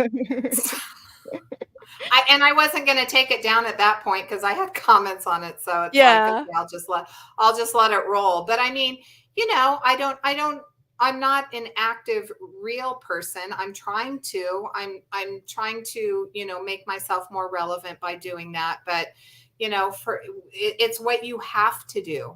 It's what you Yeah, have to do to stay relevant. It's not that we absolutely. require it on our team, but, eventually, people are looking for those things. Right. And just as in terms of like you were saying, continuing to personally grow your skill Yeah. sets if that's what you want to do in this industry, whether it's precisely for a design team or not, if that's where you want to take things, then you can still do that and still look for other opportunities where maybe you are more experienced and can showcase yourself better as you learn this other new thing. So this is a good point from Sharon. She says it's an enormous learning curve for a small compensation. It How do really you is. feel about product as compensation for design team members? Do you feel Okay, like so Sharon and I have had this conversation many times, and I know that I drive her crazy because she sees more potential in me than I see. But for me, I'm like happy to get craft supplies and to just craft. It's like the whole monetary compensation and all of that is a bonus when it happens, and I do get compensated. I Like I said, I've worked for companies where I got paid to do videos and you know and all of that good stuff, but I fell into this. I did it for the craft supplies, and I really haven't been as ambitious as some people. I know, Lynn, that's something that you're looking for. You would love to do this full time. And Mhm. as I said, Sharon just blew up, and she's just, I can't even imagine what her compensation is from affiliate links. But I told her from the very beginning, I would be happy to get free craft supplies. And I don't think you're alone in that Yeah. perspective, because having done a lot of these interviews and just having the good fortune of being able to have these conversations with other designers, there's no there's no right or wrong end goal for you as a paper crafter. And I think in Jay's Meet the Designer interview, he said it really well, that it's okay to also just be a fan. Like, being on a Yeah. DT is not a be all end all goal to No. be considered a serious crafter. No. Because so many of us, myself included, feel like, oh, that's a badge that really means that I've made it as a crafter. Yeah. Yeah. And it's not. You could be a fan and be active in that company's community, Mhm. and that doesn't take anything away from you as a crafter at all. No, and I talked about the Greetery. I mean, I've been a fan of theirs for since Betsy was with Paper Tray Inc. And I am just happy. I'm just happy creating with her stuff and participating in that. There's a Facebook group that I participate in, and you know, posting. I was so thrilled when when she approached me. I won one of her releases this year. She had an anniversary release, and I won the full anniversary release, and I was so excited. Oh my gosh, I was so like thrilled. And then she asked me, because she doesn't do this for everybody, and she let me become an affiliate with the Greetery. So I mean, Mhm. that alone to me was like a huge badge of honor for Yeah. her to because not I don't know if people know that, but not all companies offer affiliate links. Like Yeah. Simon Says Stamp is another one that they have to look at your channel and they have to really Invite. assess whether or not they are going to allow you to Yeah. be an affiliate for with their program. And so for me to even just be able to do affiliate links for the Greetery Mhm. now is huge. I mean, I'm so proud of that. I'm so proud that she's confident enough in the work that I've done, not to ask me to be on her design team, which is absolutely amazing. I mean, if anyone's ever seen Kelly Lunsford's work, it's like, Mhm. Yeah. she's just an amazing designer. But um it's the little things, and all I cared about was creating with her products and promoting them. Yeah. Nothing. I'm buying my own products. Yeah. So that's awesome, and I do think that it says a lot when a company does have that confidence in you, but that confidence can be expressed in a lot of different ways, you know? Absolutely. Yeah. And because I'm always very excited even when, like, a company will comment on a post of mine where Right? you know what I mean? Like, I'm like, "Oh, they Tim noticed." Holtz commented on one of mine. I was like, oh my Aw. goodness, it's Tim Holtz. Yeah, see, I mean, for me, those moments are so few and far between, but I really treasure them, and so, like, I feel that, yeah, I would love to do this full time and actually make an income at it, and, for crafters who are successful in doing that, I'm all ears, and I would love to do and it takes a time.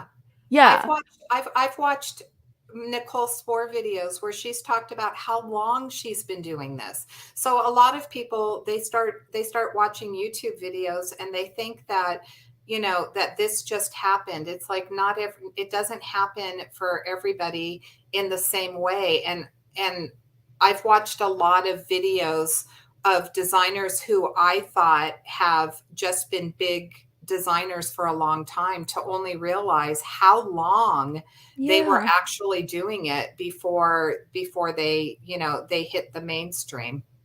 Yeah, and that's a commitment, and you have to be, focused on that if that's a goal to really keep at it, because and I think that's one of the things that maybe design, teams are looking for too, is just that, do you have a good history, whether you have a large, following or not? Do you have a good history of, posting regularly?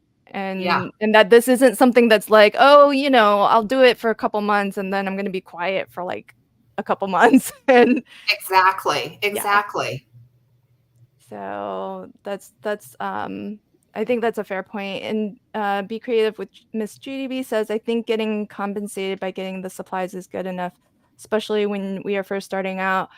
Yeah, and I think that, we had Helen on, I think, part 2, where it was a panel of designers, and she actually threw out a suggestion that I feel is an interesting model that I hadn't considered, because I do feel like for some crafters who are new to DT work, that product compensation is enough, and it's enough for them too.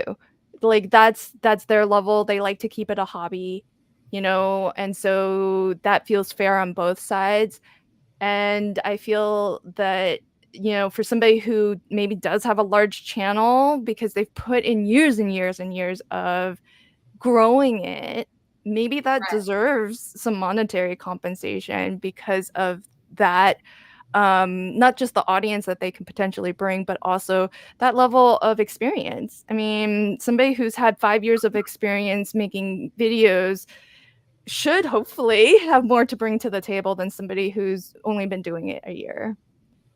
But I So, think, and I think that it's important that nobody should feel bad about the reason why they're doing it. yeah, So, you shouldn't, you should have reasonable expectations.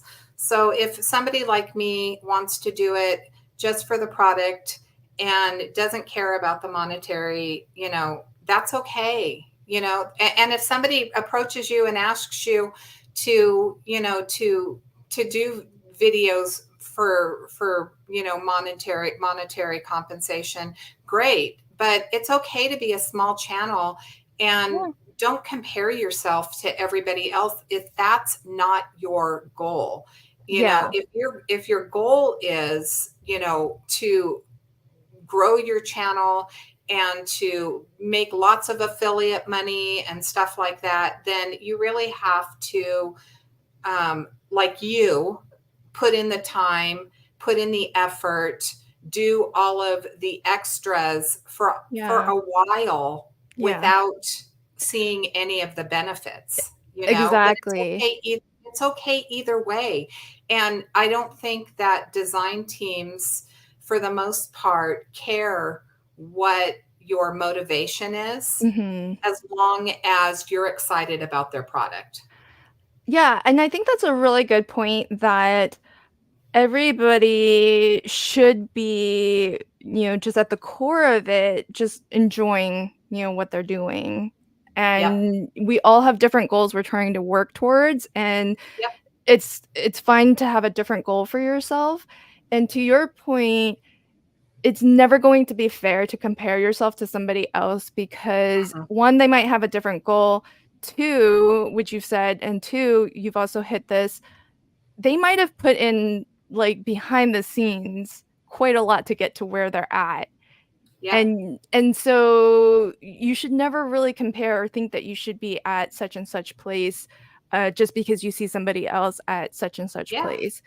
Yeah. Because there's also a fair amount of luck too, you know what I mean? Like, There viral is. I mean, the the viral YouTube nature of things. algorithm, who your video goes out to, because Yeah, I see a lot of videos out there with high subscribers, and I'll click on the video, and to me it's not engaging. So yeah, I mean, everybody has their own idea of what they're looking for in a YouTube creator when you're watching, yeah, and it's different for everybody. So, the algorithm may put you in with the people that just aren't engaged with the type of cards that you're making. yeah. And we can't control that. So, No. it's one of those things where as long as you're enjoying what you're doing, that's gonna come across and that will resonate with somebody. And so I think that that's, at the base of everything, just find joy in what you're doing Yeah. and you'll get there. Um, oh, this is Sharon's question is, if I get compensated.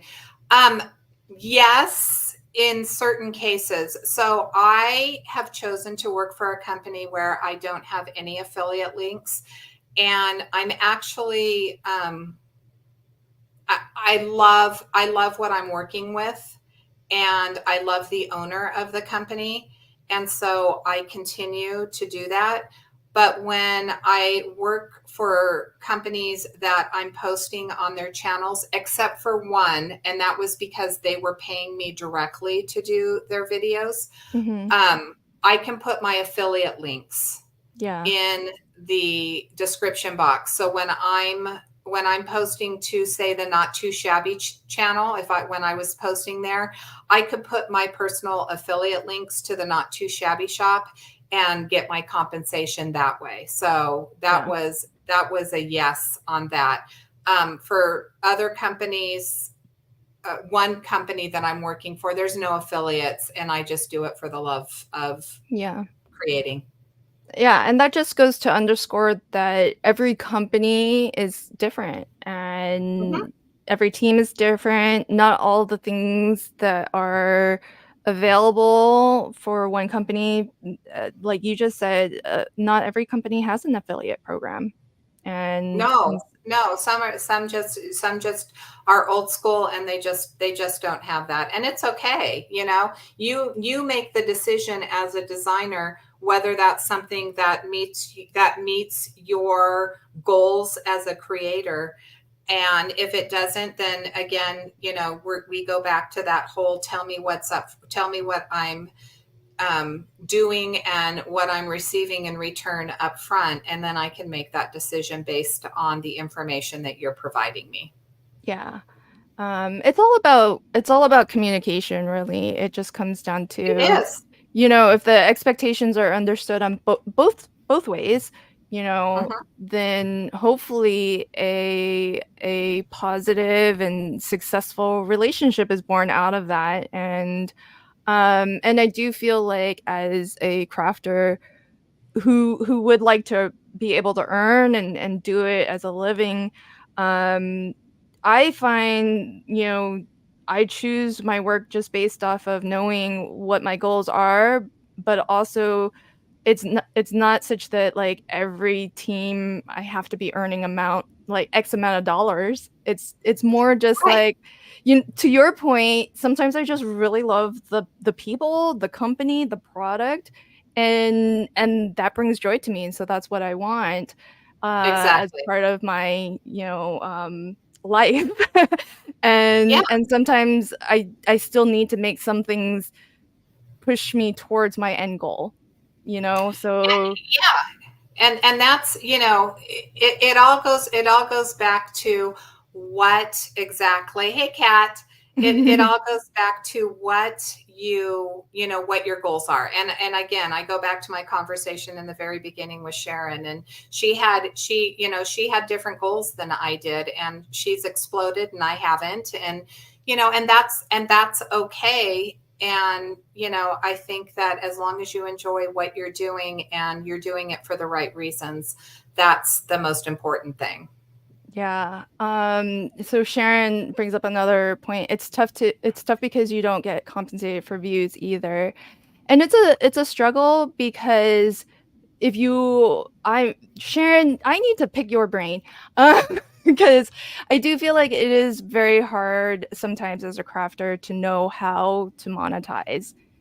And because there are some ways you can do it, and then, there are other opportunities to monetize as well. And so, just depending on what your goals are, maybe the affiliate, commissions are a good chunk of change for you, but maybe you need to get some paid design team work. Who knows, So those Well, are the and the things. and the other thing I was going to say, the other thing is that most companies are understanding that they need content on their channels, but they're also allowing you to post it on your channel as well. Whether you post it simultaneously or whether you post it, like, typically I'll post mine a couple days later myself. That's just the way that and I don't get maybe as many views because a lot of people go over to the other channel and have already watched it, but that's okay. As long as if you can put it on your channel, you're still going to reach another Yeah. demographic of viewers that may not be watching you on that company's channel. So,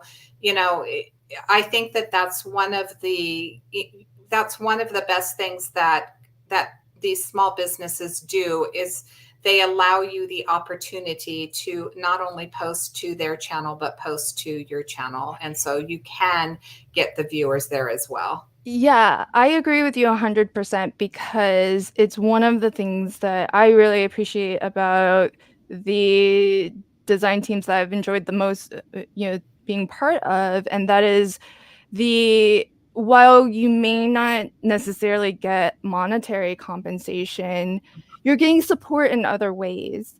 Yeah. And what I've always found, that I love about, the team we're on together is that, the company sharing your projects to their platforms Mhm. and, always crediting you as the designer and tagging Yeah. you, so it's easy for their viewers and customers to find your, you know, social media. It's Yeah. those things that it's not just the money, it's, you know, all the other ways that companies can support a designer that do make a material impact to you as a designer if you are trying to eventually monetize, because many platforms have a bar for when you're allowed to, and a lot of that's tied to the number of followers or the number of subscribers. So if a company is, you know, doing their best to showcase you and to broaden your audience, just like you're doing your best to showcase them and broaden their audience, It's I a just think partnership. it's a partnership. Yeah, absolutely. And it's wonderful when companies are that supportive of their team. And Yeah, so, it is. It is. And I think, and I think that sometimes I've been on design teams where egos mm, have gotten in the way of, a company trying to do their job as best they can. I was on a design team that they were during the time that I was on the team, they were transitioning their website, mm, and so they were building a website. They were promoting my videos. They were promoting me on no, Instagram and Facebook and other ways, but they didn't happen to have the design team pictures up, yeah, which to me is like, who cares? yeah. And we actually had people leave the design team because their picture wasn't up on their old website that they were trying to Oh, transition. Yeah, yeah. So interesting.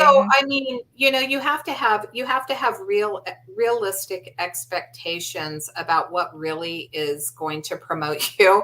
And I Yeah, really don't think that there's a whole lot of people that say, oh, let me go to, this site and see who their designers are. It's when you interesting. show up in their feed time and time again and they say, wow, I really like her style. I really like what she's doing. And then they go over and check your Instagram or Yeah, your YouTube channel or whatever. It's not your picture. So, I mean, as designers, I think that we can get egotistical as well, as a group, yeah. when we expect certain things as well. Yeah, and, you know, I think a lot of that stuff is nice to have, but from the designer point of view, I think just having an understanding and appreciation for what will actually, like, move the dial, because I feel like I'm going to ask you to type in the box and tell me if you can hear me because my earbuds just died. I can hear you. There you go. Yay. Okay. Yeah. Let's see, if your Now I earbuds got to died. figure out how I can hear you. Yeah. So while you're figuring that out, Any suggestion how I can hear you? um, turn There we off. go. Oh, okay, you can hear? Okay. Yeah. Yay. Um, I was going to take this question from Sharon to buy you time, but I'll take the question anyway. So she says that it's an expensive endeavor if you aren't making money. And so that's 100% true, especially when you factor, okay, setting aside the paper crafting supplies that we don't typically get as Hmm. part of our DT package, right? All the papers and inks and all that. But for video, you know, not exclusively, but in particular, there's maybe video software some of us invest in buying. I stream now, so I pay for streaming, you know, the streaming platform that I use. So I pay for, you know, different softwares to help me do all the things that I'm doing. So it does get spendy, just like on a monthly spend for all of those different, you know, applications and And I services. think and I think that the more you do, the more expensive it gets. Yeah. Um, I think we all started crafting because we like crafting to Yep. begin with. And so you either would have stopped crafting and buying products if it was too expensive for your pocketbook. Yeah. Um, but the initial investment for me, I was really fortunate. So I don't like filming on my camera. I did have to invest in a camera, but Mhm. I ended up getting in on a software program that was a lifetime subscription. Yep. I know it. I did too. I was lucky enough to also. Yeah, yeah, and Yes. it's not that way anymore. Yeah. So that those two costs, the initial cost was expensive, but lots of people can film with their phone. Yep. I'm not that tech savvy to it was like a pain in the wazoo to try to transfer everything from my phone. It Me was much too. easier using an SD card.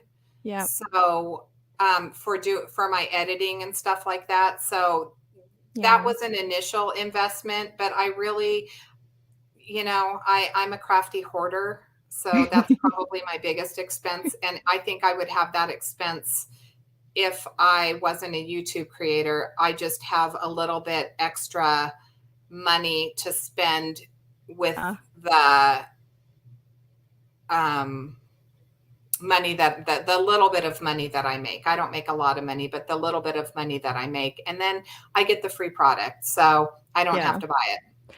Yeah, and something, I can definitely see both sides of the equation with regards to product, because the product, you could consider it as the product has a retail value, so you're getting something of value Yeah, in that physical good itself. But think about it this way also, that, you're getting content too. So without design team, product compensation, I may not have as much content on my channel. yeah. And you need to constantly be putting content on your channel if you want it to grow. And I So, think that, but I'm gonna go back to Sharon.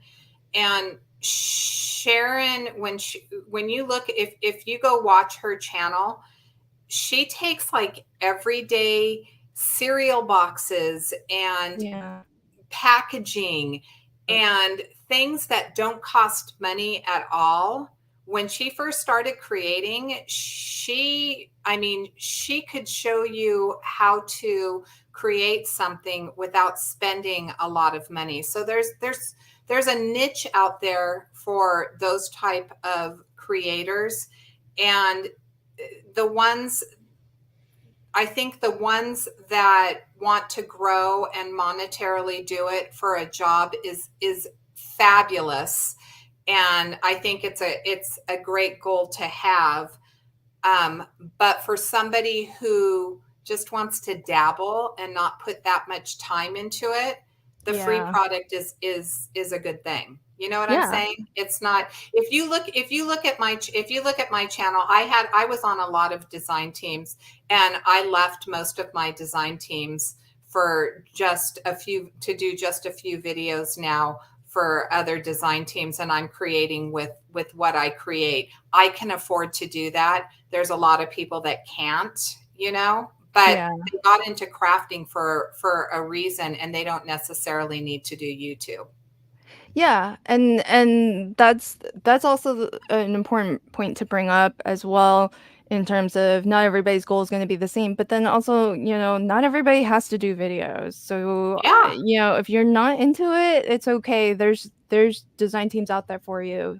Um, we're And not. and I started a blog post. I swore I'd never blog, and now I like to blog because it's so much easier. So I can sit down at my table and I can create a card, and then I can throw it on, my blog post, and drive traffic there, as opposed to, but my YouTube channel is still linked there. So if Yeah. they want to find it, so I don't necessarily, post 3 videos a week like I used to. I still post regularly on my channel, but I if I want to just sit down and make a card, I can, and I can still use my affiliate links in my blog post. Yeah. And Sharon is sharing with us. Thank you, my friend, for sharing this top tip secret. One secret I will share from day one, every video I have made has been something that was intended to create views and traffic. Yeah. Yeah, and I think that's one of the things that, that we touched on a little bit earlier in the sense of, not comparing yourself with others because if you're seeing somebody's channel explode, you don't know what strategies and how Mhm. thoughtful, how like everything that goes into that creation of the videos on that channel, and it's their growth and success is representative of all of that time and energy that you don't necessarily see or know is happening. And so whether or not your goals are the same, it doesn't really make sense to say, oh, why, to compare because you just don't know what has gone into it. And it's not an apples to apples No, comparison. because different people have different goals, and like I said, I drive Sharon crazy because she knows that I have so much more potential than I put into my channel, and she has like sent me messages and given me some of her amazing strategies, and I keep telling her, "It's okay, Sharon. I'm happy." And it drives her crazy because she Yeah, she keeps saying, you could, but you could do so much more. yeah. And Yeah, and and I'm it's so proud. I'm so proud of you. I'm so proud of seeing where your channel's gone. I'm so proud of aw, seeing, where Sharon was at, I think like 200 subscribers when she first started Team Tiny, and now she's at, I don't know, 12,000 subscribers or some wild number yeah, like that. And watching, it's just a joy as a creator to just be able to walk hand in hand with so many of you and watch, those of you that really want that, success, to be able to find it in each, short measure as you reach it. So, again, it goes back to the whole crafty community and how supportive everyone is of, each other. And something that I think as YouTubers, especially, we can be so incredibly proud of is that we are not here to knock each other down and to compare ourselves and to say, well, I create better than they create, or whatever. yeah. It's to just celebrate the successes that each person is making as they're making it, some faster, some slower than others. Yeah, well said, well said. Because 'cause we're all on a different path and, Yeah. and not everybody has the same amount of time to put into, this hobby either. Yeah. So, there's so many people who, work full time, have families. I'm fortunate I don't have kids, so, I know Yeah. kids take a lot of time. Yeah, exactly. I don't know. I mean, there's some thanks, Sharon. There's so many designers out there that do so many things at one time. They're mothers and they're still creating, 3 videos a week, and I don't Yeah. know how they do it. Yeah. Yeah, parents in particular, I just don't know how any Yeah. parents, especially parents of young ones, not, parents Hmm. of adults, who are out of the house, that kind of makes sense, but parents Yeah, of young ones, how do they do it? exactly. Okay, so let's move on to our next question. We're getting down towards the end here. So for any DT owners out there listening, I know we have had some pop into the chat. Curious if you would love to share with us, Marla, what can a DT owner do to make your life easier as their DT manager? Are you asking me? Yeah, Communicate. yeah, Bottom line, just keep the lines of communication open. um, don't leave your designers hanging. Imagine how you would feel, being a designer and left to flounder on your own. Just really, it's better to provide more information than not enough information. And so, you yeah, know I've had people that really appreciate the way that I communicate. I've had other people, you know, I don't do spreadsheets and stuff like that, and they've wanted to redesign how I present the information, and that's okay because that's the way that they learn. But this old dog, you know, does it a spoonful at a time and just tries to be as supportive. And I think that, you know, your designers need to feel supported, they need to feel appreciated, and they need to have the tools to produce what you are expecting them to produce. Yeah. And I can't agree with you more on that point because I feel like I am most effective at my job when I know what's going on and what the company's goals are, what's coming down the pipeline. I like to, I'm just the kind of person who I need to know like 2, 3 months in advance, which I know not everybody can do, Right. but just so that I know where we're headed. Yeah. And, I may not need to communicate that at the moment, but there are things I need to do to prepare Yeah. to, get that And ball I rolling. think that the Not Too Shabby Shop is a little unique from other companies in that um, we have regularly scheduled product that comes out. So our Okay. product always comes out the same day of the month. Yeah. We have a box, we have a stamp, and then we have the paper pads. And Yeah. each one requires a different commitment for that month. So staying ahead of the game and, working with your designers. I know that I just recently put out a post on our design team. The busiest months of the year for everybody is going to be October, November, December because of the holidays and traveling and stuff like that. And, trying to, it doesn't take much to support, and just trying to be mindful that, one of our products requires 3 videos in a month. So, hey, Yeah. ask your designers if there's one month in particular that's going to be a little bit more difficult during this busy time of year to produce 3 videos. You're going to have the 2 regardless. You knew that when you signed up, but there is one month where we require 3. So it's taking the time to think about as a Yeah. designer, not just a, coordinator, Yeah. what needs the people that you're working with may have down the line. And I think it's so helpful that, and this is what I've always appreciated about you and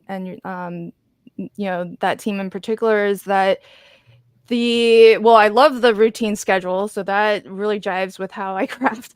Yeah. And you guys are always so like ahead, like I always get things really early and I feel I can do all my planning, and I appreciate the fact that because you are a video creator yourself, that you appreciate Yeah. that. Yeah, it's one more video, but that's not trivial. Like No. one extra video in a month is not a trivial thing, and the fact that you're willing to accommodate your team members for when that might be the most opportune, for them during the holiday season in particular, like you said, because we And can our especially those with kids, yeah, I because I know, mean right? Yeah. Christmas is when you have 3, 4, and 5 year olds, Yeah. and you're doing Christmas and you're trying to do Christmas shopping, Christmas cookies, Christmas events, all of this other stuff, and then you have to travel to grandma's house, and you have to, there's a lot that you're juggling, as opposed to somebody like me who doesn't have any kids in the house. And so, I'm open to being able to do more videos in that month than somebody like that would be. Yeah. So that it sounds like, for you to be effective in your role as a design team manager, good communication so that from the company side of things what's happening so that you can prepare your team Yeah, to meet those needs or meet whatever changes might be coming down the exactly. pipe. So awesome. And so similar to that question, on the other side of things, what can a design team member on your team do to make your life easier as their manager? Well, when your manager comes to you, and you've dropped the ball on something, or you didn't quite understand the assignment, when they take the time to present what the needs are and why we need certain things from you, to be more understanding and not look at it as this is my channel, or this is Mm, my time, or mhm. I don't care whether or not I follow the criteria or not. It's like listening and saying, you know what, I'm not going to make that mistake again. As a design team coordinator, I don't want to let you down, and I would expect that same courtesy from my design team members.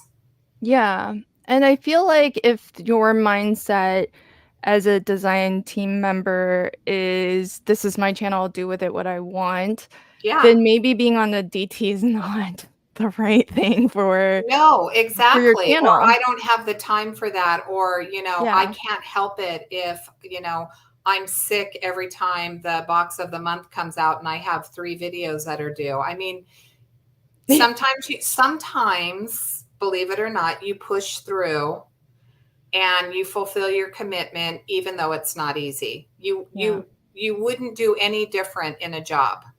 Yeah. Yeah. And, if it's a commitment that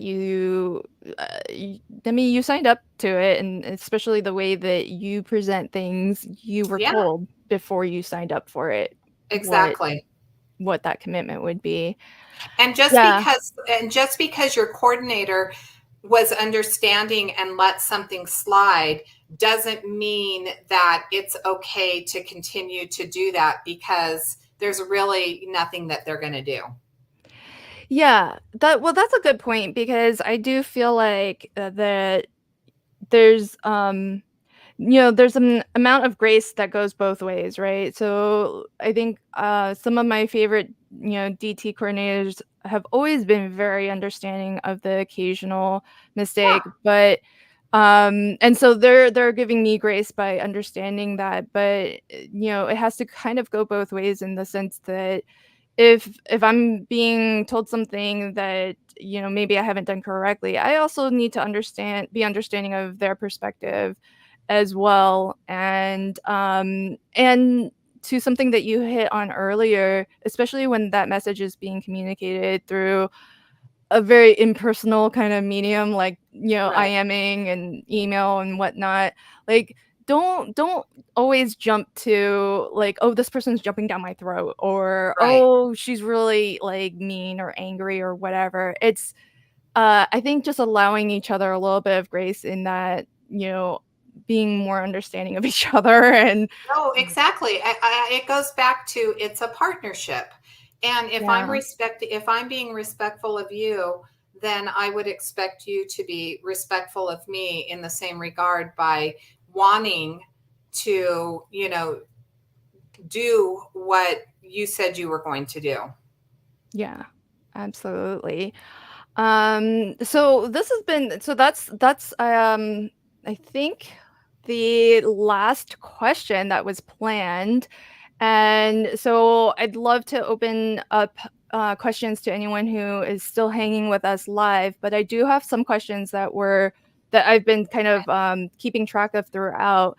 So I don't know if Stacy is still with us, but she did ask earlier in the stream. And so whether you're still hanging with us, Stacy, or if you catch this on the replay, hopefully you'll hear your question get answered. But her question was, how do you find out what companies are looking for DT members and what their requirements are, besides the companies that you're already following? So how does one find out about DT calls? Um, so I have found mine through, what did I say it was, Lynn? Design team It's calls? Design Team Calls Yeah. on Facebook. Yep. So that's where the majority of smaller companies, I've noticed, will post. Occasionally, you'll get one of the bigger companies that will post there, but Design Team Calls is a good place to Yep. find some of the companies that are, and challenges, Yeah. challenge groups that are looking for regular posters. Yeah. Awesome. Great resources there. Mhm. Don asked earlier, do design teams have meetings together to talk through things and touch base? We don't. I will post information and leave the note if anyone has any questions to please feel free to ask. And so I will get questions either via private message, a DM, or on that post. The one thing I would say is if you are part of a design team and you do have an active Facebook page that you post questions on, to make sure that you tag your design team Oh, yes. coordinator, because Yes, a yes. lot of times questions get posted and they don't see them. I'm speaking from experience that they didn't see them and for like a day or two. Yeah. And I really strive to answer questions like on the spot quickly. And if I'm not tagged in that question, I can miss it. Yeah. So if you are, if you do have a question that you don't want to DM them, um, then make sure that you tag them in your Facebook group so that they can see the question. That's something that's really important. So on a follow-up of that, something you just said, when is it appropriate to just private message you a question versus I'm asking open you? anytime. You Okay. can send me you can send me a DM anytime. Okay. I'm an open door policy. If you have any issues, if you have any concerns, if anything, I'm open to an instant message. And is there like more is there like certain questions that are better asked privately versus in the team group? I think if you're disgruntled about something, Mm, that it's good to start with instant message. mhm. But I've had situations where um, things continued to happen in instant message that weren't positive. So I felt that it was beneficial for me to document, to post in the Facebook group, if that Mhm. makes sense.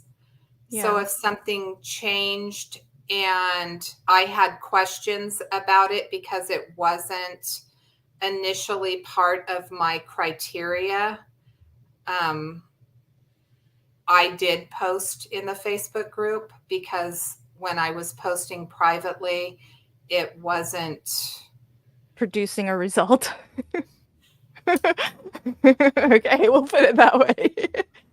Um, so I only for folks in the live chat, if you do have questions, do type them in now. I only have one more question that I saved for from earlier. But on your point just now, I do agree with you that I think if there's something very specific to what you're experiencing or what has happened, like a particular whatever, that maybe keeping that a one-to-one conversation is good to start. But if it's a question that maybe the whole team would benefit from knowing, then a group-wide question might be more appropriate. But if there's I always feel like if there's any doubt, just ask me individually first, and I will share to the whole group if it's something that is beneficial to everybody to know. Because sometimes I feel like sometimes questions just being asked might cause confusion if they're asked group wide.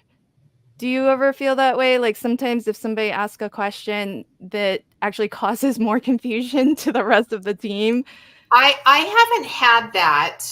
I Okay. haven't had that, but I can speak specifically to when I posted directly in the group.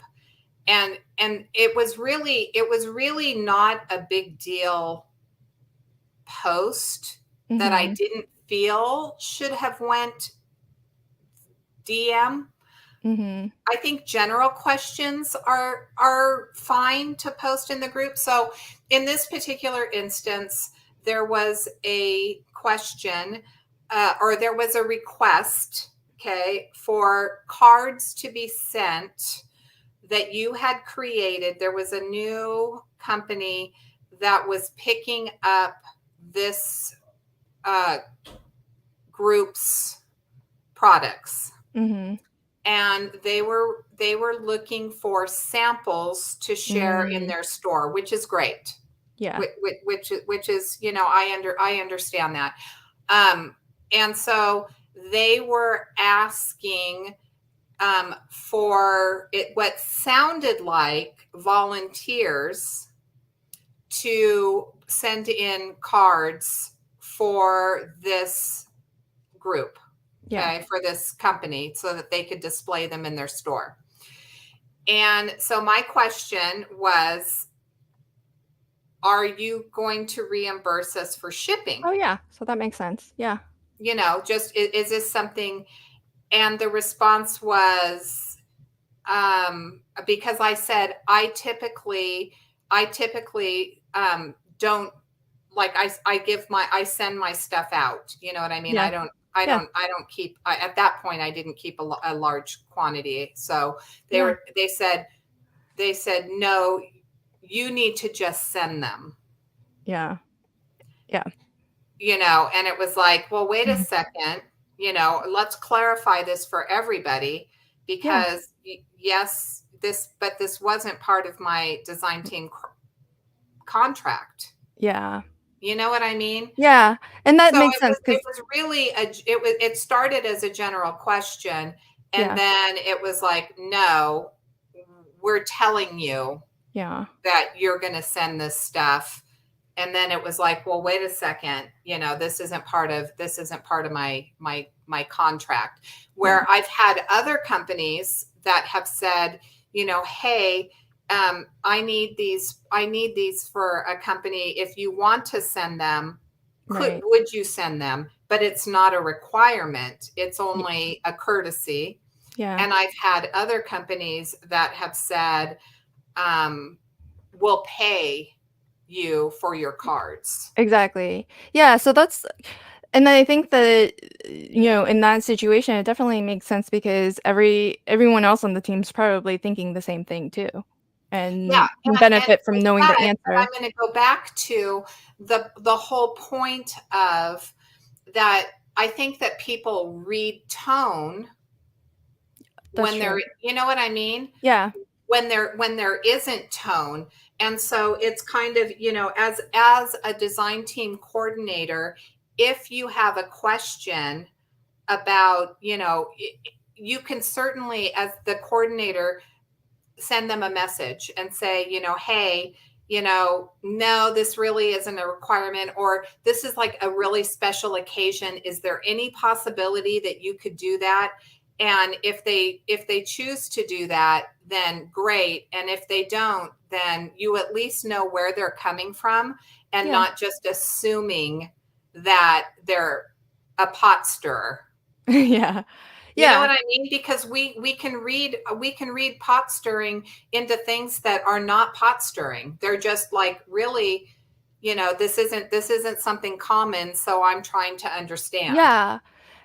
I totally know what you mean, and I think that, and that's sort of what I was trying to say with like just giving each other grace. Just Mhm. don't read, give everybody the benefit of the doubt that they're not implying anything, that you know what I mean. And to your point, not making those assumptions or reading into, because it's so hard to read somebody when you're, like you said, when you're not hearing their voice and hearing the Mhm. intonation and seeing their face, you know, Yeah, yeah. You it's think you hard. think that they're just, pushing against the tide, and really, their thought process is just different than yours. Yeah. So they need more clarification. And it's in those instances that I'll send somebody a DM and I'll say, hey, you know, tell me a little bit more about, what your concern is, or, whatever.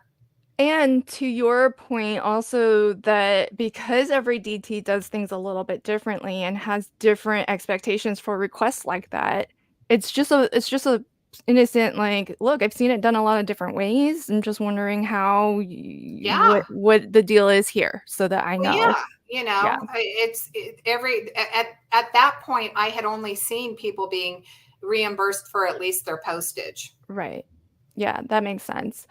Okay, so last question that was, saved from earlier. This is from Jay. He says, "I'm curious with, design teams, what is the split between people who want to do it as a job and people who are doing it more as a hobby?"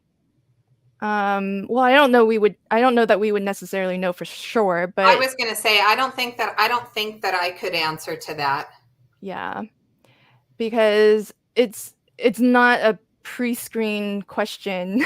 What's your goal for being on Yeah, this yeah, it's not PT? it's not something that we ask. We just, if somebody enjoys making videos, and you're always assuming, I guess, that people are trying to get their face out into the community, Mhm, especially when they're doing YouTube, as opposed to mhm. blogging or Instagram, that people are, trying to grow their channel to some degree.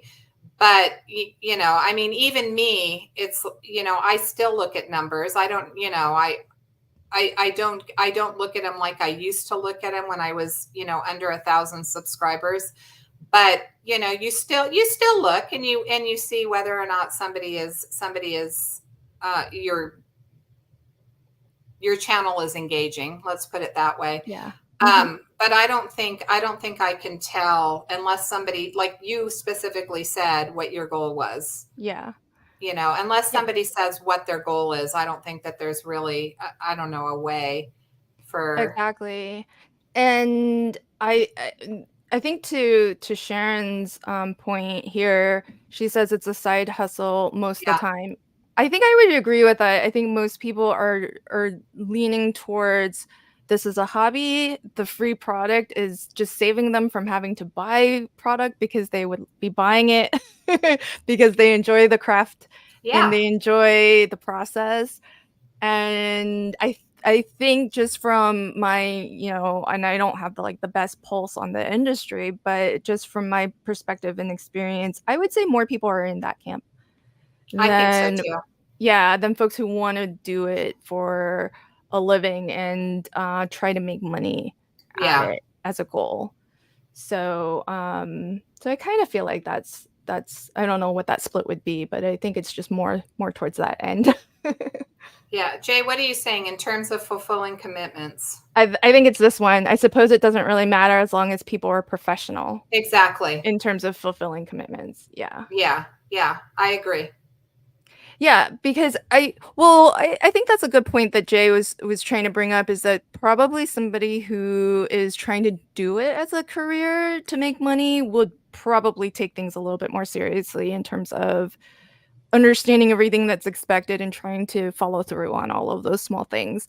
Yeah, Where somebody who maybe is doing this more as a hobby, they're not as quite, like, in tune with exactly what needs to be done, because for me, I'll speak from my experience, if you send something out, I'm gonna read it all, and when I go to do something, I'm gonna go back and read it again yeah, to really make sure I've done it right, right. and maybe not everybody is like that because they don't have that time or Yeah, want to put that yeah, time. Like, they exactly, may have the time, exactly. they'd rather spend it doing something else, you know? So well, this has been a really wonderful conversation, Marla. I can't thank you enough to spend this kind of time with me and with everybody who is watching now and will watch in the future. So, thank you so much for sharing your thoughts and your experience and giving us this insight into what you do as a design team manager. And I kind of feel like a good design team manager really does set you up for success, and it shows that that's not without the effort of that person. You know, it's Right. very intentional that that is your goal too.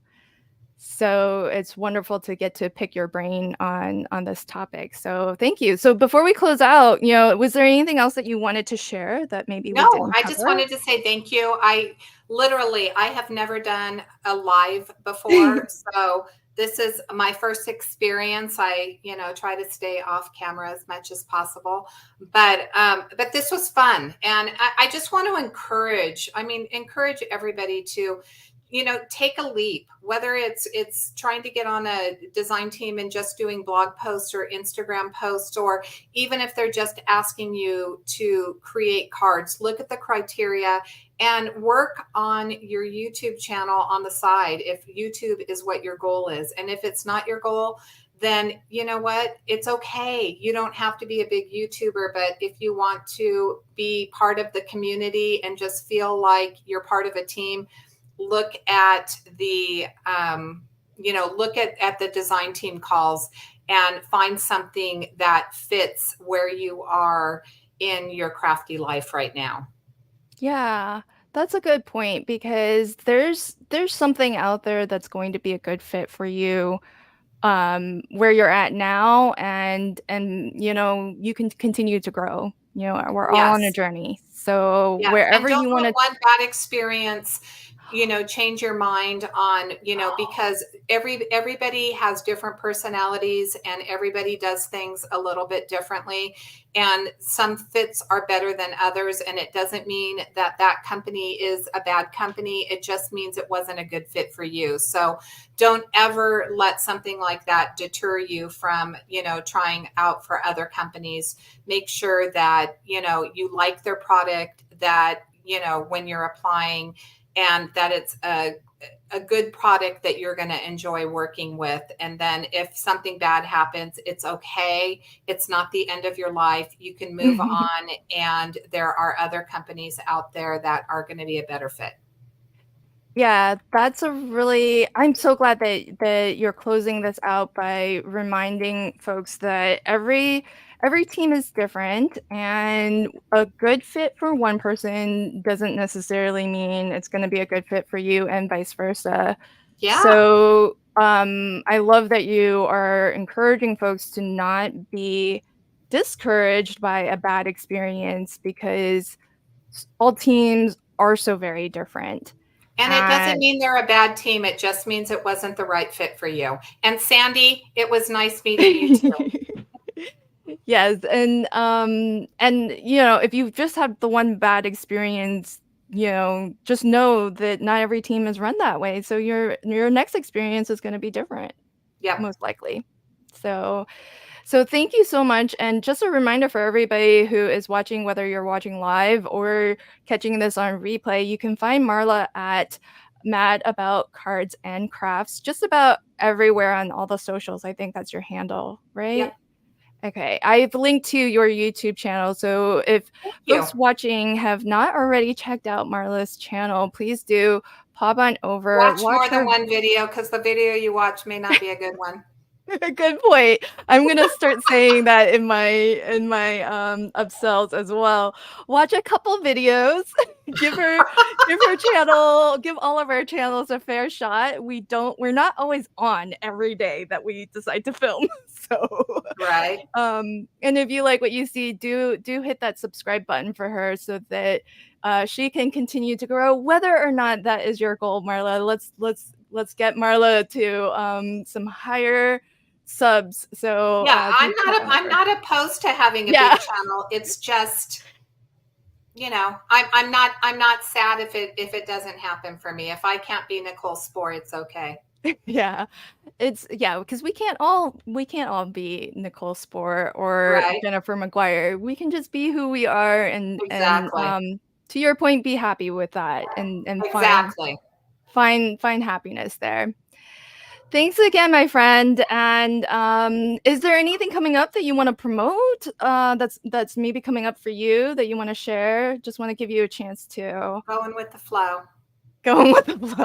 I just go with the flow. So nope, I don't Awesome. have anything exciting. I mean, my design team projects, Scrappy Tales has a new release that's Yay. amazing. If you like scary Halloween, she Yeah. has an amazing release. I'm a cutesy person and she has stuff for me too. So check Awesome. out Scrappy Tales. Sabrina just did a new video yesterday where she highlighted all of her products. So innovative, so unique, and she is just a joy.